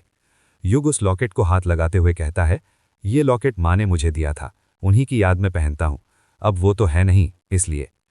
युग अपनी बात पूरी करता उससे पहले ही अभिमन्यु कहता है, कुछ भी हो, पर भरोसा तो करता है ना, भले ही मां के कारण क्यों ना। तो फिर भूतों पर भी भरोसा करना सीख जा। पर जो चीज दिखाई नहीं देती उस पर विश्वास कैसे करूं? दिखते तो हमें भगवान भी नहीं है, पर फिर भी हम उन पर विश्वास करते हैं ना। तुझे पता है, ये जो भूत होते हैं ये हर वक्त हमारे साथ रहते हैं, हमारे साथ खाते हैं, सोते हैं, उठते हैं, बैठते हैं, सब काम करते हैं, पर ये हमें दिखाई नहीं देते। पता है क्यों? क्योंकि इनके पास भी भगवानों की तरह शक्तियां होती हैं, शैतानी शक्तियां। भगवान और भूत दोनों एक ही सिक्के के 2 पहलू हैं। देख, दोनों के हिंदी और इंग्लिश के शुरुआती अक्षर भ और जी से ही स्टार्ट होते हैं, चाहे फिर वो इंग्लिश का घोस्ट और गॉड हो या फिर हिंदी का भूत और भगवान। तू तो सही में इंटेलिजेंट वाली बातें करने लग गया यार। तुझे ये सब बातें कैसे पता? तेरे पापा ने बताई। क्या कहा? मेरे पापा ने बताई है? पर कब? यार, उनकी किताबों में लिखा है ये सब। तूने उनकी किताबें नहीं पढ़ा क्या? क्या तो लिखते थे यार, रोंगटे खड़े हो जाते थे पढ़ते पढ़ते। नहीं, मैंने नहीं पढ़ी। वैसे भी वो सब बस कहानियां हैं और कुछ नहीं। वो कहानी नहीं है योग, तुझे पता है, एक लेखक वही लिखता है जो उसकी जिंदगी में घटित होता है। हो सकता है ये सब तेरे पापा के साथ हुआ हो। यार देख, मुझे ना मेरे पापा के बारे में बातें नहीं करनी। मैं बहुत थक गया हूं, मुझे अभी आराम करना है, इसलिए मैं अपने घर ग्रेवयार्ड कोठी जाना चाहता हूं। पर तू इतनी रात में ग्रेवयार्ड कोठी क्यों जा रहा है? तू तेरे रिश्तेदारों के घर रोंकामुचा गांव जाना। मुझे उनके पास नहीं जाना। क्यों? योग अभिमन्यु के सवाल का कुछ जवाब नहीं देता है। अभिमन्यु योग के कंधों पर हाथ रखते हुए कहता है, तू अभी भी उनसे नाराज है क्या? नाराजगी किस बात की? नाराज तो हम उनसे होते हैं जो हमारे अपने होते हैं, और वो मेरे अपने थोड़ी हैं। यार ऐसा मत बोल। यार अभिमन्यु, छोड़ना तू ये सब और जाने दे मुझे। अरे ऐसे कैसे? एक काम करता हूं, मैं भी तेरे साथ चलता हूं। सुना यक्षिणी के 2 ठिकाने थे, पहला किश्नोई नदी और दूसरा ग्रेवयार्ड कोठी। तुझे कैसे पता ये बात? मुझे तो बहुत कुछ पता यक्षिणी के बारे में। आखिर ऐसे ही थोड़ी सर्टिफाइड पैरानॉर्मल एक्टिविटी एक्सपर्ट बनाऊं मैं। यार बातें करना छोड़ और चल जल्दी। अब जाकर सीधे सोना है मुझे। वैसे अच्छा हुआ तू मिल गया मुझे, मैं तो रास्ते ही भूल गया था। रास्ता ही तो दिखाने आया हूं मैं तुझे। क्या बोला? कुछ नहीं। वो देख, वो रही तेरी ग्रेवयार्ड कोठी। अभिमन्यु ने अपने हाथ से राइट साइड की ओर इशारा करते हुए कहा। जिस ओर अभिमन्यु ने इशारा किया था, जब योग उस तरफ देखता है तो वो देखता है कि ग्रेवयार्ड कोठी का ऊपरी सिरा नदी से साफ साफ दिख रहा था। ग्रेवयार्ड कोठी ऊपरी सतह पर बनी थी, जिस कारण उसका गुंबद देखा जा सकता था। ग्रेवयार्ड कोठी नदी से करीब 600-700 मीटर दूर थी। ग्रेवयार्ड कोठी के ऊपर काले काले बादल मंडरा रहे थे, जिन्हें देखकर ऐसा लग रहा था कि वो काली शक्तियां थीं जो युग के वहां पर आने का इंतजार कर रही थीं। युग और अभिमन्यु पैदल पैदल ग्रेवयार्ड कोठी की तरफ जाने लग जाता है। कुछ ही देर चलने के बाद वो दोनों ग्रेवयार्ड कोठी के पास पहुंच जाते हैं। ग्रेवयार्ड कोठी खेतों के एकदम बीच में बनी हुई थी। आसपास दूर दूर तक कोई घर नहीं था। ग्रेवयार्ड कोठी के पास करीब 2 हेक्टेयर जमीन थी जो खाली पड़ी हुई थी। ग्रेवयार्ड कोठी 2 मंजिला थी, जिसमें बाहर से खिड़कियां देखने से लग रहा था कि करीब 50 से 60 कमरे होंगे। कोठी में ग्रे कलर किया गया था। अभिमन्यु ग्रेवयार्ड कोठी को देखते हुए कहता है, यार ये तो किसी फिल्म की हॉरर कोठी जैसे लग रही है। देख, कोठी के ऊपर काले बादल भी कैसे मंडरा रहे हैं। युग चिढ़ते हुए कहता है, यार ये फिल्मों की नहीं, मेरे पूर्वजों की कोठी है जो उन्होंने अंग्रेजों से खरीदी थी। हाँ पता है, मुझे डिटेल्स निकाली थी इस कोठी की। ये अंग्रेज लोग भी ना बड़े कमाल के थे। कैसे? तुझे पता है ये कोठी कब और क्यों बनाई गई थी? नहीं, आज से 200 साल पहले 24 अगस्त 1908 में अंग्रेज अपनी इंडिया में आए थे। उस वक्त उनका भारत में शासन नहीं था और ना ही उनके रहने के लिए कोई ठिकाना था। जब वो मेघालय में आए तो उन्हें अपने बंगलामुड़ा गांव में भी रहने नहीं दिया, क्योंकि ये अंग्रेज गाय सुअर सब खाते थे और हमारे हिंदू धर्म में गाय को देवी माँ की तरह पूजा जाता है। उस वक्त अंग्रेजों के एक जर्नल ने मोटी रकम देखकर जमीन खरीदनी चाहिए, पर गांव वालों ने मना कर दिया। फिर क्या हुआ? होना क्या था? हम सबको पता है कि इंडिया में लालची लोग भरे हुए हैं। उस वक्त बंगलामुड़ा के राजा अंग्रेजों से मोटी रकम भी हथियाना चाहते थे और प्रजा को निराश भी नहीं करना चाहते थे। इसलिए उन्होंने बंगलामुड़ा गांव के बाहर जो कब्रिस्तान वाली जमीन थी वो उन्हें बेच दी। गांव वाले तो दिन में भी वहां पर जाने से डरते थे, पर ये अंग्रेज कहाँ किसी से डरने वाले थे। उन्हें भारत का खजाना जो लूटना था, उन्होंने कब्रिस्तान के ऊपर ही कोठी बना दी। गांव वाले शुरू में इसे लाशों वाली कोठी कहते थे, फिर अंग्रेजों ने ही इसे ग्रेवयार्ड कोठी नाम दे दिया। अच्छा, जब भी दूसरे गांव से अंग्रेज सैनिक आते थे तो उन्हें यहीं पर ठकराया जाता था, यहीं पर खातिरदारी की जाती थी। उनकी अय्याशियों का सारा सामान था यहाँ पर। रात रात भर मुजरा चलता था, तवाइफें नाचा करती थीं। और तू कह रहा था ना कि यक्षिणी नहीं होती। तुझे पता है यहाँ के अंग्रेज अफसरों ने अपनी डायरी में यक्षिणी का जिक्र किया है। यक्षिणी का नाम सुनकर युग चिढ़ जाता है और चिढ़ते हुए कहता है, तेरी ये कहानी खत्म हो गई हो तो क्या अब हम कोठी के अंदर चलें या रात भर यहीं पर बैठकर कहानी सुनाने वाला है? हाँ चल, मैंने रोका है तुझे ही कहानी सुनने में मजा आ रहा था, इसलिए मैं सुना रहा था। ग्रेवयार्ड कोठी का दरवाजा करीब 10 फुट ऊंचा था। जब युग और अभिमन्यु दरवाजे के पास पहुंचते हैं तो अभिमन्यु देखता है कि दरवाजे पर एक बड़ा सा ताला लगा हुआ था, जिस पर जंग लग गया था। अभिमन्यु ताले को हाथ लगाते हुए कहता है, अरे इस पर को ताला लगा हुआ है, तेरे पास ताले की चाबी है क्या? युग अपना बैग टटोलने लग जाता है और कहता है, रखी तो थी इसकी चाबी मेरे पास, कहाँ गई दिख क्यों नहीं रही? हाँ ये रही। युग अपने बैग से ताले की बड़ी सी चाबी निकाल लेता है। एक औरत की आवाज सुनाई देती है, खोल जल्दी दरवाजा। युग हैरानी के साथ कहता है, यार तूने आवाज सुनी? कैसी आवाज? औरत की। यार वो कह रही थी खोल जल्दी दरवाजा। क्या कहा? औरत की आवाज? लगता है तेरे कान बज रहे हैं। अभी तो मुझे कह रहा था कि मैं कहानी सुना रहा हूं, अब तू क्या कर रहा है? चल जल्दी ओपन कर कोठी, मैं भी तो देखूं इसमें क्या क्या राज बंद है। युग चाबी को ताले के अंदर डाल देता है। जैसे ही चाबी ताले के अंदर जाती है, आसमान में तेज बिजली चमकती है। बिजली इतनी तेज चमकी थी कि ऐसा लग रहा था कि आधी रात में उजाला हो गया हो। युग चाबी को ताले के अंदर घुमाने लग जाता है, पर जंग लगे होने के कारण चाबी घूम नहीं रही थी। युग चाबी घुमाते हुए कहता है, अरे ये क्या, ये घूम क्यों नहीं रही? घूम जा, अब खुल भी जा। शिट! अभिमन्यु हैरानी से पूछता है, क्या हुआ? यार, चाबी अंदर ही टूट गई। क्या कहा? चाबी टूट गई? पर कैसे? यार, इतनी पुरानी चाबी है, ऊपर से जंग लगी हुई थी, तो टूटेगी ना। अभिमन्यु सिर पर हाथ रखते हुए कहता है, तो फिर अब क्या करें? युग कुछ कहता, उससे पहले ही एक औरत की आवाज सुनाई देती है, पत्थर उठा और तोड़ दे ताला। युग कहता है, अच्छा आइडिया है, पर तू लड़की की आवाज में क्यों बोल रहा है? अभिमन्यु हैरानी से कहता है, मैंने क्या कुछ बोला? मैं तो जब से चुप हूं। युग अभिमन्यु की बात पर ध्यान नहीं देता है। वो पास में ही जमीन पर रखा बड़ा सा पत्थर उठाता है और उसकी मदद से दरवाजे पर लगा ताला तोड़ने लग जाता है।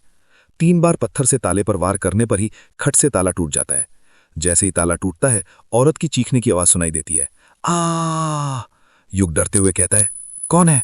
कोठी के अंदर से औरत की आवाज सुनाई देती है, मैं यक्षिणी, तेरी मौत। युग डरते हुए अभिमन्यु से कहता है, यार तूने आवाज सुनी?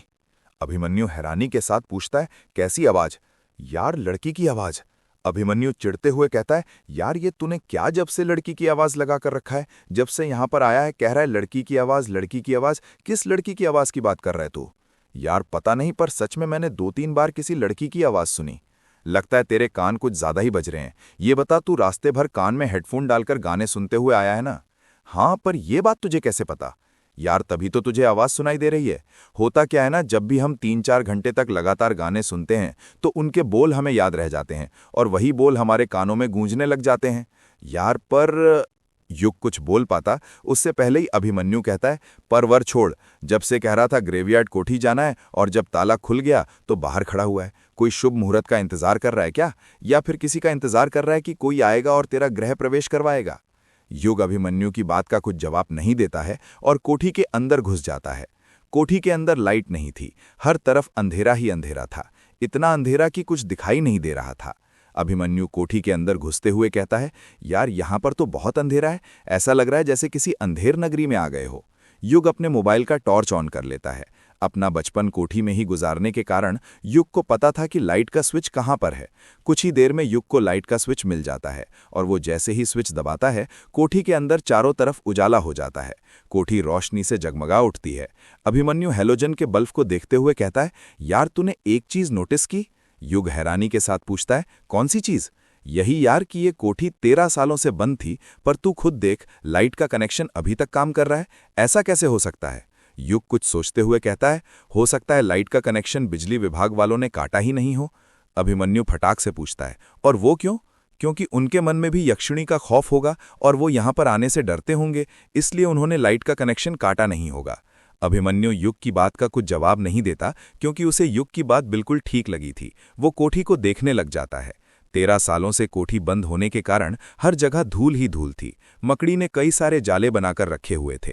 कोठी के अंदर 2 बड़े से गुंबद बने हुए थे जो कोठी की खूबसूरती को 4 चांद लगा रहे थे। कोठी की सीढ़ियां संगमरमर से बनी हुई थीं। हॉल में बर्मैटिक और बेजिलियम के बड़े बड़े झूमर थे। कोठी का फर्नीचर महोगनी की लकड़ी का था।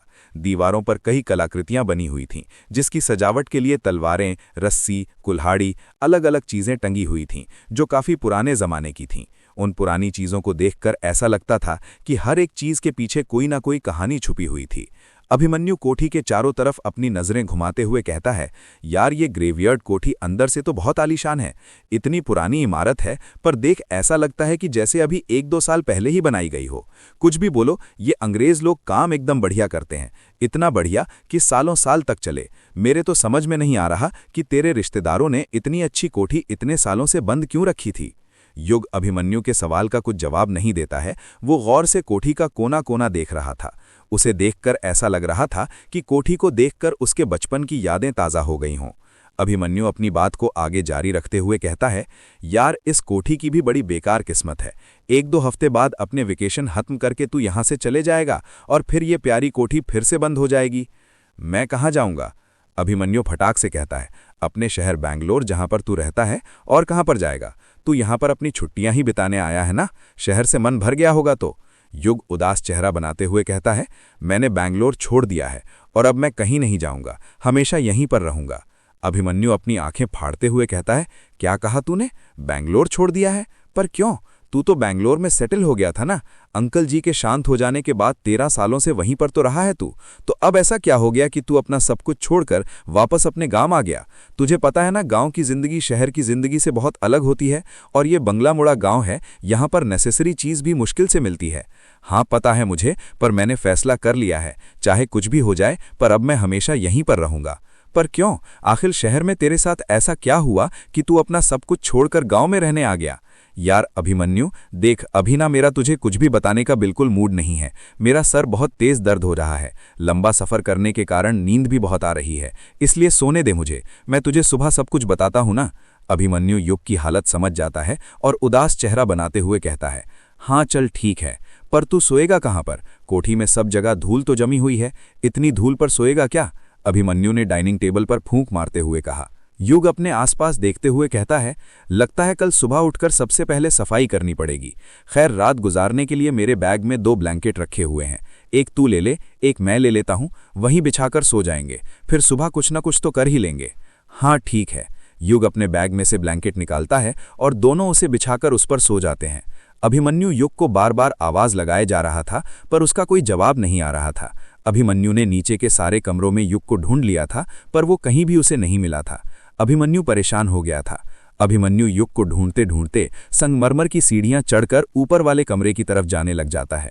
जब वो वहां पर पहुंचता है तो देखता है कि सीढ़ियों के जस्ट ऊपर ही एक बड़ी सी खिड़की थी, जहां पर युग खड़ा हुआ था।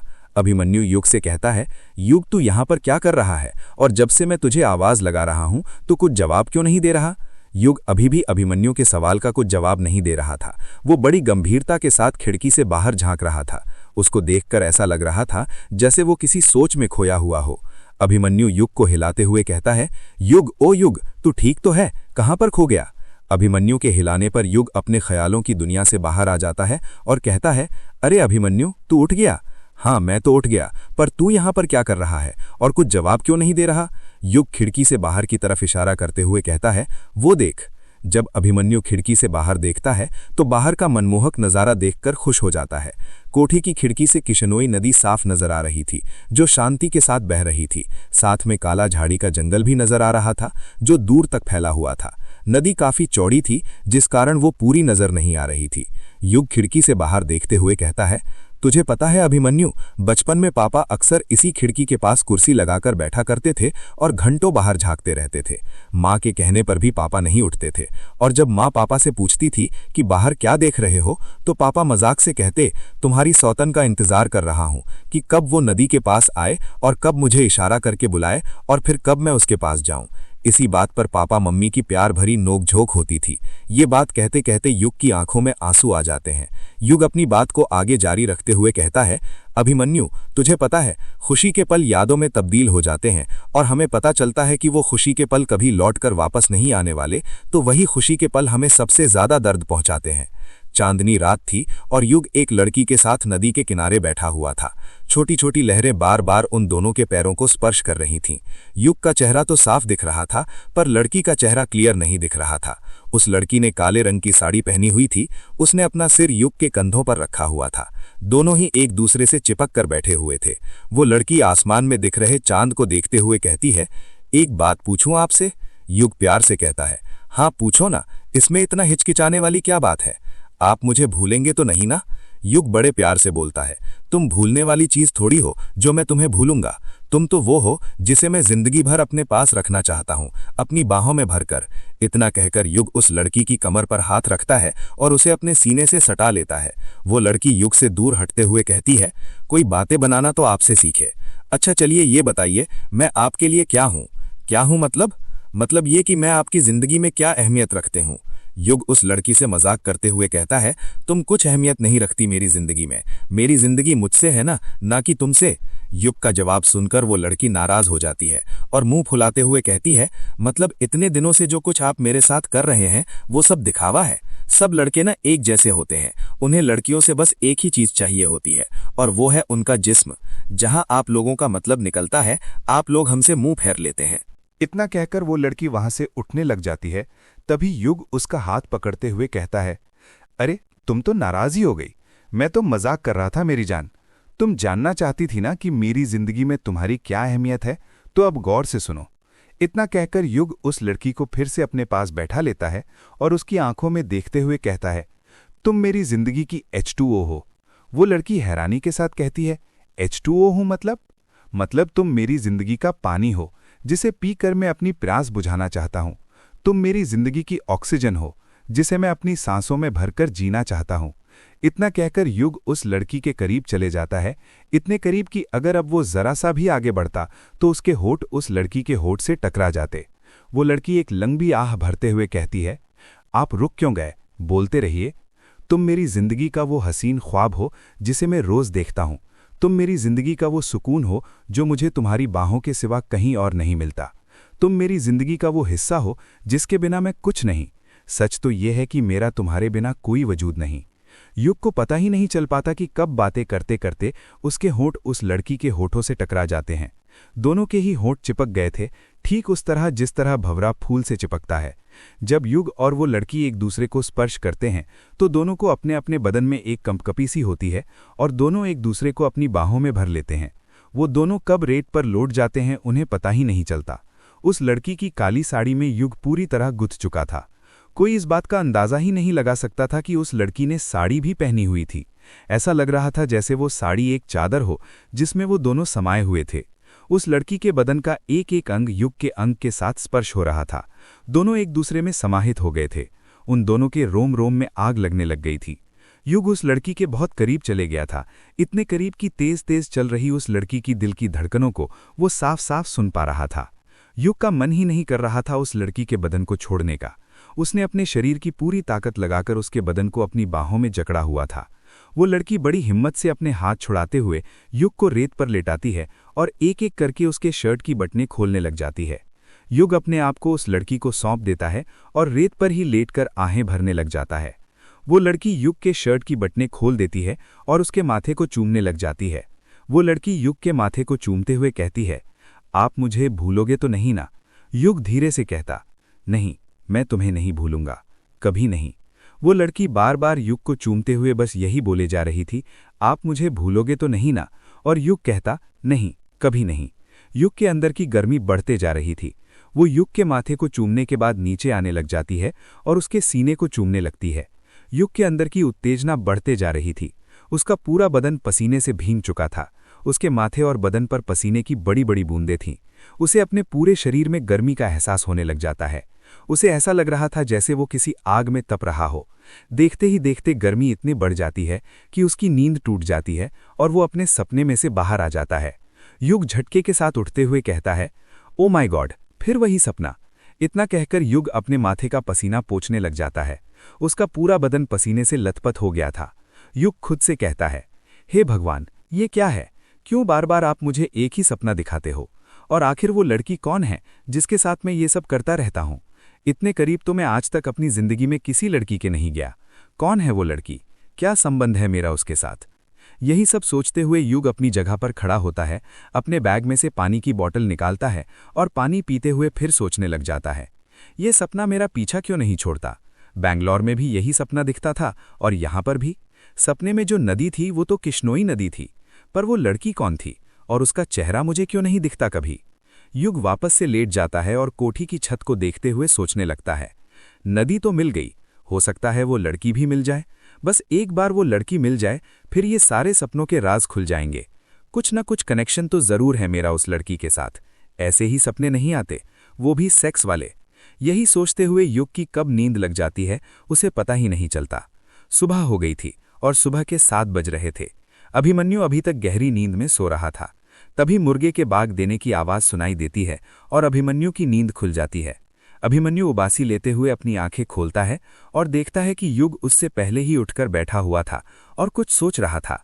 अभिमन्यु हैरानी के साथ कहता है, अरे युग, तू कब उठ गया और सुबह सुबह इतनी गहराई के साथ क्या सोचने लग गया?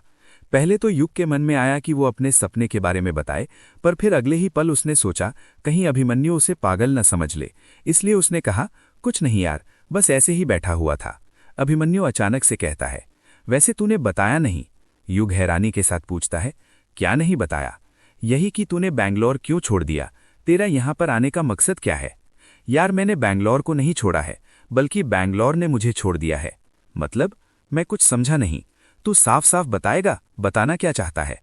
मतलब ये कि मेरी बैंगलोर में जो जॉब थी वो चली गई। अभिमन्यु शॉक्ड होते हुए कहता है। क्या कहा? जॉब चले गई? पर कैसे? युग चुप रहता है, कुछ जवाब नहीं देता। अभिमन्यु युग पर दबाव बनाते हुए पूछता है। अरे तू चुप क्यों है? बताना आखिर तेरी जॉब कैसे चले गई? युग लंबी सांस लेते हुए कहता है। मुझे कंपनी ज्वाइन किए हुए 1 साल ही हुआ था। सब कुछ ठीक चल रहा था। ऐसा लग रहा था कि लाइफ सेट हो गई है और इसी कंपनी में फ्यूचर सेट हो जाएगा। पर जैसा हम सोचते हैं वैसा होता कहाँ है? होता भी कैसे? अगर जिंदगी में सब चीजें हमारे मुताबिक होने लगें तो उसे जिंदगी नहीं, कोई फिल्म की कहानी कहते हैं। अभिमन्यु बीच में ही युग को टोकते हुए कहता है। यार तू बातें घुमा मत, सीधे सीधे बता हुआ क्या था?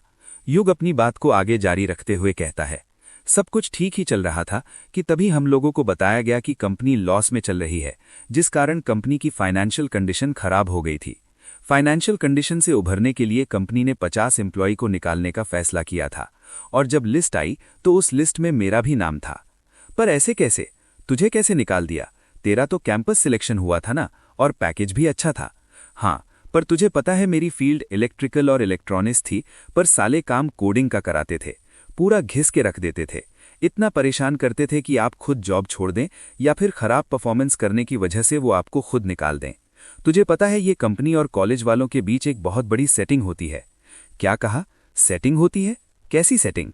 देख मैं बताता हूँ। कंपनियां हर साल कॉलेज में आती हैं, जिससे कॉलेज का नाम होता है और हर साल नए एडमिशन होते हैं। पर क्या तूने कभी ये सोचा है कि जो कंपनियां आती हैं और हर साल कभी 100 तो कभी 200 स्टूडेंट का सिलेक्शन करती हैं, उनको किन की जगह पर रखा जाता है? किन की जगह पर? उन एम्प्लॉय की जगह पर जिनको पिछले साल कैंपस सिलेक्शन करके लाया गया था। यही सिलसिला चलता जाता है और कॉलेज और कंपनियों वालों का धंधा चलता रहता है। पर साले ये नहीं सोचते कि जिनको उन्होंने जॉब से निकाल दिया उनका तो 1 साल खराब हो गया ना। वो तो इसी उम्मीद से थे कि अब पूरी जिंदगी उन्हें कंपनी के साथ काम करना है। चल ये सब तो ठीक है, इसमें कॉलेज और कंपनी वालों का दोष था।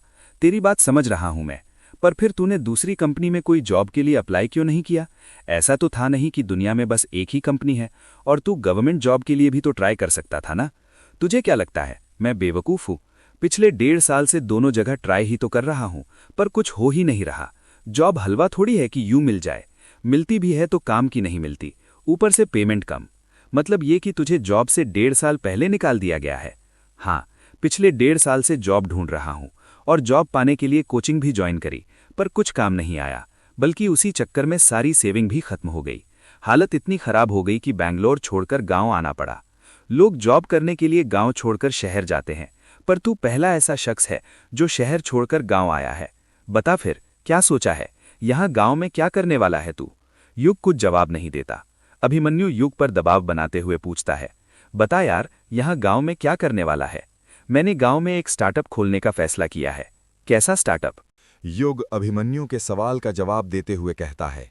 ऑर्गेनिक खेती का स्टार्टअप। अभिमन्यु अपना मुंह फाड़ते हुए कहता है। क्या कहा? खेती? खेती नहीं, ऑर्गेनिक खेती, दोनों में अंतर है। मैंने देखा है आजकल बड़े बड़े बिजनेसमैन अपना सब कुछ छोड़कर ऑर्गेनिक खेती कर रहे हैं, क्योंकि ये भी एक अच्छा बिजनेस है और मुझे यकीन है मैं भी कर सकता हूँ और इसे एक अच्छा स्टार्टअप बना सकता हूँ। हाँ, ये सब पता है मुझे, पर तू ये बता तुझे खेती करनी आती भी है? आती तो नहीं, पर हाँ, पर सीख जाऊंगा। वो कैसे?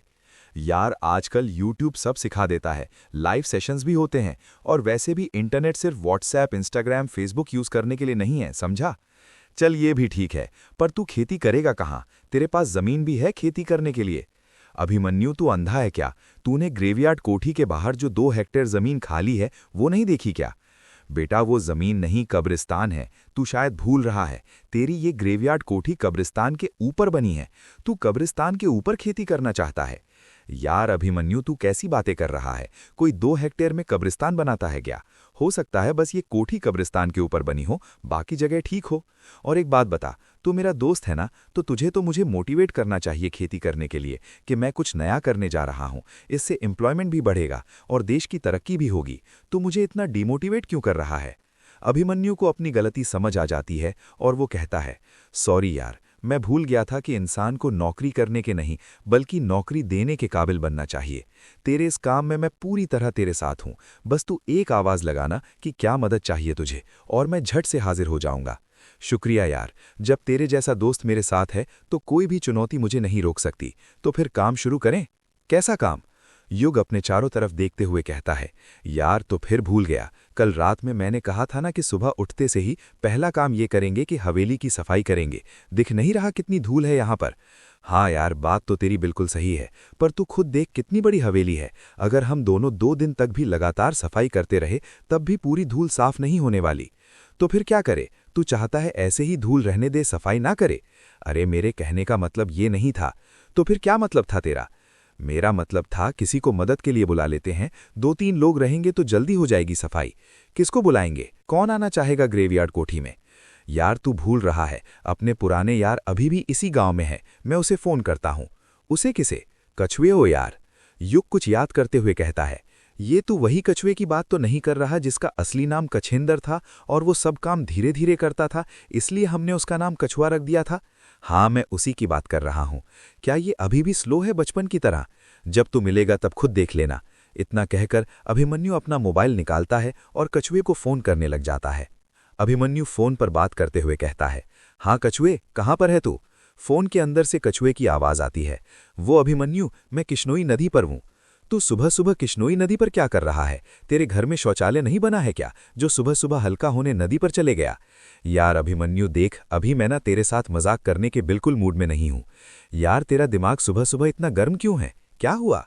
यार यहाँ पर किश्नोई नदी में एक बहुत बड़ा कांड हो गया है। क्या कहा? किश्नोई नदी में कांड हो गया है? पर क्या? यार तू खुद आकर देख ले, मेरे तो खुद समझ नहीं आ रहा कि ये सब कैसे हो गया। इतना कहकर दूसरे साइड से फोन कट हो जाता है। अभिमन्यु बात करते हुए कहता है, हेलो, अरे हेलो, हुआ क्या? ये तो बता दे। जैसे ही फोन कट होता है, युग अभिमन्यु से पूछता है, क्या हुआ? तेरे चेहरे पर 12 क्यों बजे हैं? यार किश्नोई नदी पर एक कांड हो गया है। कांड हो गया? पर क्या? पता नहीं यार, पर मुझे डर लग रहा है। डर लग रहा है? पर क्यों? क्योंकि यार कल रात अपन दोनों ही किश्नोई नदी पर थे। कहीं हम दोनों के जाने के बाद यक्षिणी ने किसी को अपना शिकार तो नहीं बना लिया? यार अभिमन्यु तू फिर शुरू हो गया। तेरी कहानी यक्षिणी पर ही शुरू और यक्षिणी पर ही खत्म क्यों होती है? ये भी तो हो सकता है कि नदी पर कुछ और हुआ हो। यार युग, तो फिर तू ही बता वहां पर क्या हुआ होगा। वो तो अब वहीं पर जाकर पता चलेगा। चल फिर। युग और अभिमन्यु किश्नोई नदी जाने के लिए निकलने लग जाते हैं। वो दोनों ग्रेवयार्ड कोठी के दरवाजे तक ही पहुंचे थे कि तभी अभिमन्यु की नज़र दरवाजे के बगल में रखी 2 काली छतरी पर पड़ती है। अभिमन्यु युग से कहता है, एक काम कर युग, ये छतरी भी रख ले। छतरी पर? क्यों? मैंने खिड़की से बाहर देखा था, मौसम खुला हुआ है, मुझे नहीं लगता कि बारिश होगी। यार मैंने जितना कहा तू अभी बस उतना कर, कोई सवाल मत कर, समझा? हाँ ठीक है। अभिमन्यु के कहने पर युग छतरी पकड़ लेता है और वो दोनों किश्नोई नदी जाने के लिए निकल जाते हैं। जब वो दोनों किश्नोई नदी पर पहुंचते हैं तो देखते हैं कि नदी पर बहुत सारी भीड़ जमा थी। ऐसा लग रहा था कि सारे गांव के लोग वहीं पर इकट्ठा हो गए थे। भीड़ में अभिमन्यु कछुए को ढूंढने लग जाता है। अभिमन्यु अपना सिर खुजाते हुए कहता है, यार इतनी भीड़ में कछुए को कैसे ढूंढे? एक तो उसकी छोटी सी हाइट, ऊपर से दुबला पतला, पता नहीं कहां पर फंसकर बैठा होगा इस भीड़ में। युग भी अपना सिर खुजाते हुए कहता है, तू ये सोच रहा है कि कछुए को कैसे ढूंढे और मैं ये सोच रहा हूं कि यहाँ पर इतनी सारी भीड़ आखिर जमा क्यों हुई है। जितना मुझे लगता है गांव के मेले में भी इतनी सारी भीड़ जमा नहीं होती होगी। हाँ सही कहा, मैं भी जब से गांव में आया हूं पहली बार इतने लोगों को एक साथ देख रहा हूं। मेरे समझ नहीं आ रहा कि यहाँ पर हो क्या रहा है। चल थोड़े पास चलकर देखते हैं कि हुआ क्या है, शायद कुछ पता चल जाए। युग और अभिमन्यु भीड़ के अंदर घुसने लग जाते हैं। वो दोनों अभी 1-2 कदम ही चले थे कि उन्हें कछुआ दिख जाता है। अभिमन्यु युग से कहता है, यार वो देख कछुआ। कहाँ पर यार? अभिमन्यु अपने राइट हैंड से सामने की ओर इशारा करते हुए कहता है, अरे वो देखना सामने। कहाँ यार, मुझे तो दिख नहीं रहा, तुझे कहाँ दिख गया? अभिमन्यु कछुए को आवाज लगाते हुए कहता है, कछुए, ओ कछुए। अभिमन्यु के करीब 20-25 कदम दूर पर ही एक दुबला पतला लड़का खड़ा हुआ था जो काली बनियान पहना हुआ था, रंग काला, छोटे छोटे बाल। वो लड़का अभिमन्यु को देख लेता है और धीरे धीरे कहता है, अरे अभिमन्यु तू आ गया? अभिमन्यु कछुए को बुलाते हुए कहता है, हाँ आ गया, जरा यहाँ पर तो आ। कछुआ धीरे धीरे भीड़ को हटाते हुए अभिमन्यु के पास जाने लग जाता है। कछुआ इतने धीरे चल रहा था कि उसको देखकर ऐसा लग रहा था कि वो करीब आधे घंटे में अभिमन्यु के पास पहुंचेगा। युग अपने सिर पर हाथ रखते हुए कहता है, यार ये तो अभी तक बचपन की तरह स्लो ही है। एक काम करते हैं, हम ही इसके पास चलते हैं, वरना ये तो कल तक यहां पर पहुंचेगा। हाँ चल। युग और अभिमन्यु कछुए के पास चले जाते हैं। कछुआ युग को घूरते हुए कहता है, ये किसे ले आया अपने साथ, ये कौन है?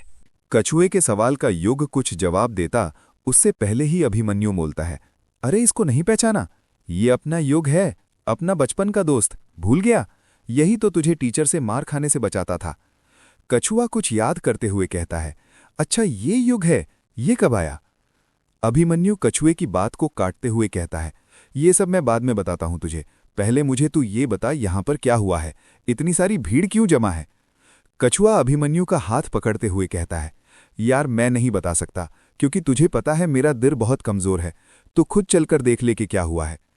कछुआ युग और अभिमन्यु का हाथ पकड़ता है और भीड़ को साइड हटाते हुए उन्हें नदी के किनारे पर ले जाने लगता है। जब वो नदी के किनारे पर पहुंचते हैं तो वहां का नजारा देखकर युग और अभिमन्यु की आंखें फटी की फटी रह जाती हैं। नदी के किनारे पर करीब 30-40 कौवे मरे पड़े थे। युग हैरानी के साथ कहता है, ये क्या, इतने सारे कौवों की मौत कैसे हो गई? अभिमन्यु कौवों को देखकर इतना परेशान हो गया था कि कुछ नहीं बोल पा रहा था। कछुआ मरे हुए कौवों को देखते हुए कहता है, वही तो युग, तुझे पता है कुछ सालों से हमारे गांव में एक भी कौवे नजर नहीं आ रहे थे, और आज दिखे भी तो वो भी इतने सारे, वो भी ऐसी हालत में, मरे हुए। उन तीनों के पास कुछ आदमी खड़े हुए थे जो आपस में बातें कर रहे थे। पहला आदमी कहता है, उन्हीं आउंदे छिन उसले संकेत गरे को छा, मृत्यु को खेल शुरू भय को छा। दूसरा आदमी कहता है, तपाई सही हुनु हुंछा, उन्हीं आउंदे छिन ये मृत्यु को पहिलो चिन्ह हुनु हुंछा। युग हैरानी के साथ कहता है, ये लोग आपस में क्या बातें कर रहे हैं? अभिमन्यु युग के सवाल का जवाब देते हुए कहता है, ये लोग आपस में नेपाली में बात कर रहे हैं। तुझे तो पता है हमारे मेघालय में नेपाली, बंगाली, खासी, असमिया, सिलहटी, बोडो, बियाट, प्रार्क और हजोंग भाषाएं बोली जाती हैं। युग अभिमन्यु पर चिढ़ते हुए कहता है, यार मैंने तुझसे मेघालय की भाषा का इतिहास नहीं पूछा, मैं ये जानना चाहता हूं कि ये लोग आपस में क्या बातें कर रहे हैं। तुझे पता है ना मुझे नेपाली नहीं आती। हाँ बता रहा हूं, चिढ़ क्यों रहा है? ये लोग आपस में बातें कर रहे हैं कि वो आने वाली है, उसने संकेत दे दिया है, मौत का खेल शुरू हो गया है, ये मौत का पहले संकेत है। युग हैरानी के साथ कहता है, ये लोग किसकी बातें कर रहे हैं? कौन आने वाली है और उसने क्या संकेत दिया है? कछुआ धीरे से कहता है, यक्षिणी। युग, यक्षिणी आने वाली है, ये उसी ने मौत का संकेत दिया है। युग कुछ रिएक्शन देता उससे पहले ही अभिमन्यु कुछ सोचते हुए कहता है, युग मुझे लग रहा है ये सब हमारे कारण हो रहा है। हमारे कारण? पर कैसे? यार देख, कल रात ही हम दोनों ने ग्रेवयार्ड कोठी का दरवाजा खोला और फिर सुबह होते ही इतने सारे कौवों का मरना, ये कोई इत्तेफाक नहीं हो सकता। आज से पहले ऐसा कभी नहीं हुआ।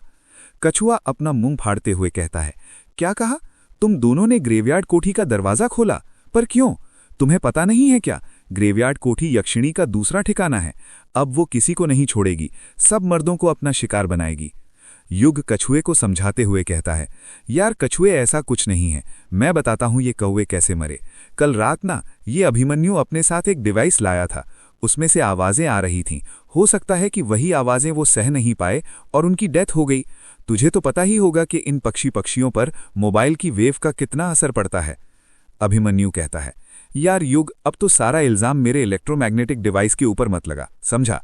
चल तेरे लिए मैं मान भी लेता हूं कि ये कौवे मेरे डिवाइस की आवाज से मरे, पर तू बता सिर्फ कौवे ही क्यों मरे? और कोई पक्षी भी तो मर सकते थे। जरा गौर से देख, यहां पर जितने भी शव हैं सब कौवों के हैं। अभिमन्यु की बात सुनकर युग चुप हो जाता है, क्योंकि उसके पास उसके सवाल का कुछ जवाब नहीं था। अभिमन्यु अपनी बात को आगे जारी रखते हुए कहता है, ये संकेत है युग, मौत के आने के पहले का। तुझे कौवों के बारे में नहीं पता क्या? क्या नहीं पता? यही कि हमारे हिंदू शास्त्रों में कौवे को यमराज का दूत कहा गया है। ऐसी मान्यता है कि कौवा यमलोक में जाकर पृथ्वीवासियों के विषय में चित्रगुप्त जी को सूचित करता है, यानी कौवा ही व्यक्ति के जिंदगी में किए गए लेखे जोखे का हिसाब रखता है। परंतु शगुन शास्त्र के अनुसार कौवा मात्र यमलोक में ही नहीं, बल्कि हम इंसानों को भी धरती पर संकेत देकर हमारे आने वाले कल की भविष्यवाणी करता है।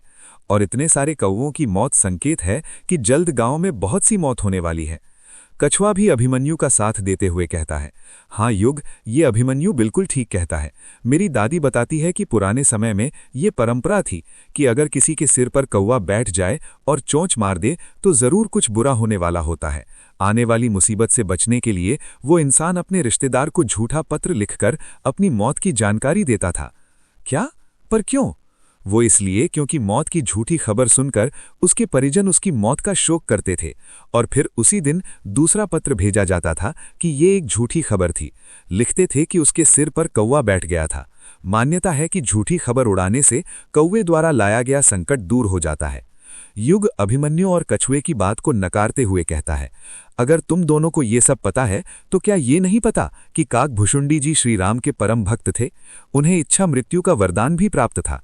आज के जमाने में कौवों को काकभुशुंडी का ही प्रतिरूप माना जाता है। माना ये मान्यता है कि यदि कौवा किसी के सिर पर बैठकर चोंच मार दे तो अशुभ होता है, पर यह भी मान्यता है कि कौवा सिर्फ आपके सिर पर बैठे तो परम शुभ होता है। अब तुम दोनों ही बताओ, हम कैसे पता लगाएं कि कौवा हमारे सिर पर सिर्फ बैठा था या उसने चोंच मारी होगी? अभिमन्यु और कछुआ चुप ही रहते हैं। युग अपनी बात को आगे जारी रखते हुए कहता है, देखो यार, अलग अलग धर्मों में अलग अलग मान्यता है। किसी के धर्म में कौवों का दिखना शुभ माना जाता है तो किसी में अशुभ, और किसी धर्म में तो कुछ फर्क ही नहीं पड़ता क्योंकि वो सब ये चीजें मानते ही नहीं हैं, और मैं भी नहीं मानता। ये सब सिर्फ अंधविश्वास है और कुछ नहीं, समझे तुम दोनों? कछुआ डरते हुए कहता है, यार तुझे नहीं मानना तो मत मान, पर तुम दोनों ने ठीक नहीं किया ग्रेवयार्ड कोठी का दरवाजा खोलकर। तुम्हें पता भी है ग्रेवयार्ड कोठी का दरवाजा बंद करने के लिए कितने लोगों ने अपनी जान दी थी? युग चौंकते हुए कहता है, क्या कहा? दरवाजा बंद करने के लिए लोगों ने जान दी थी? पर क्यों?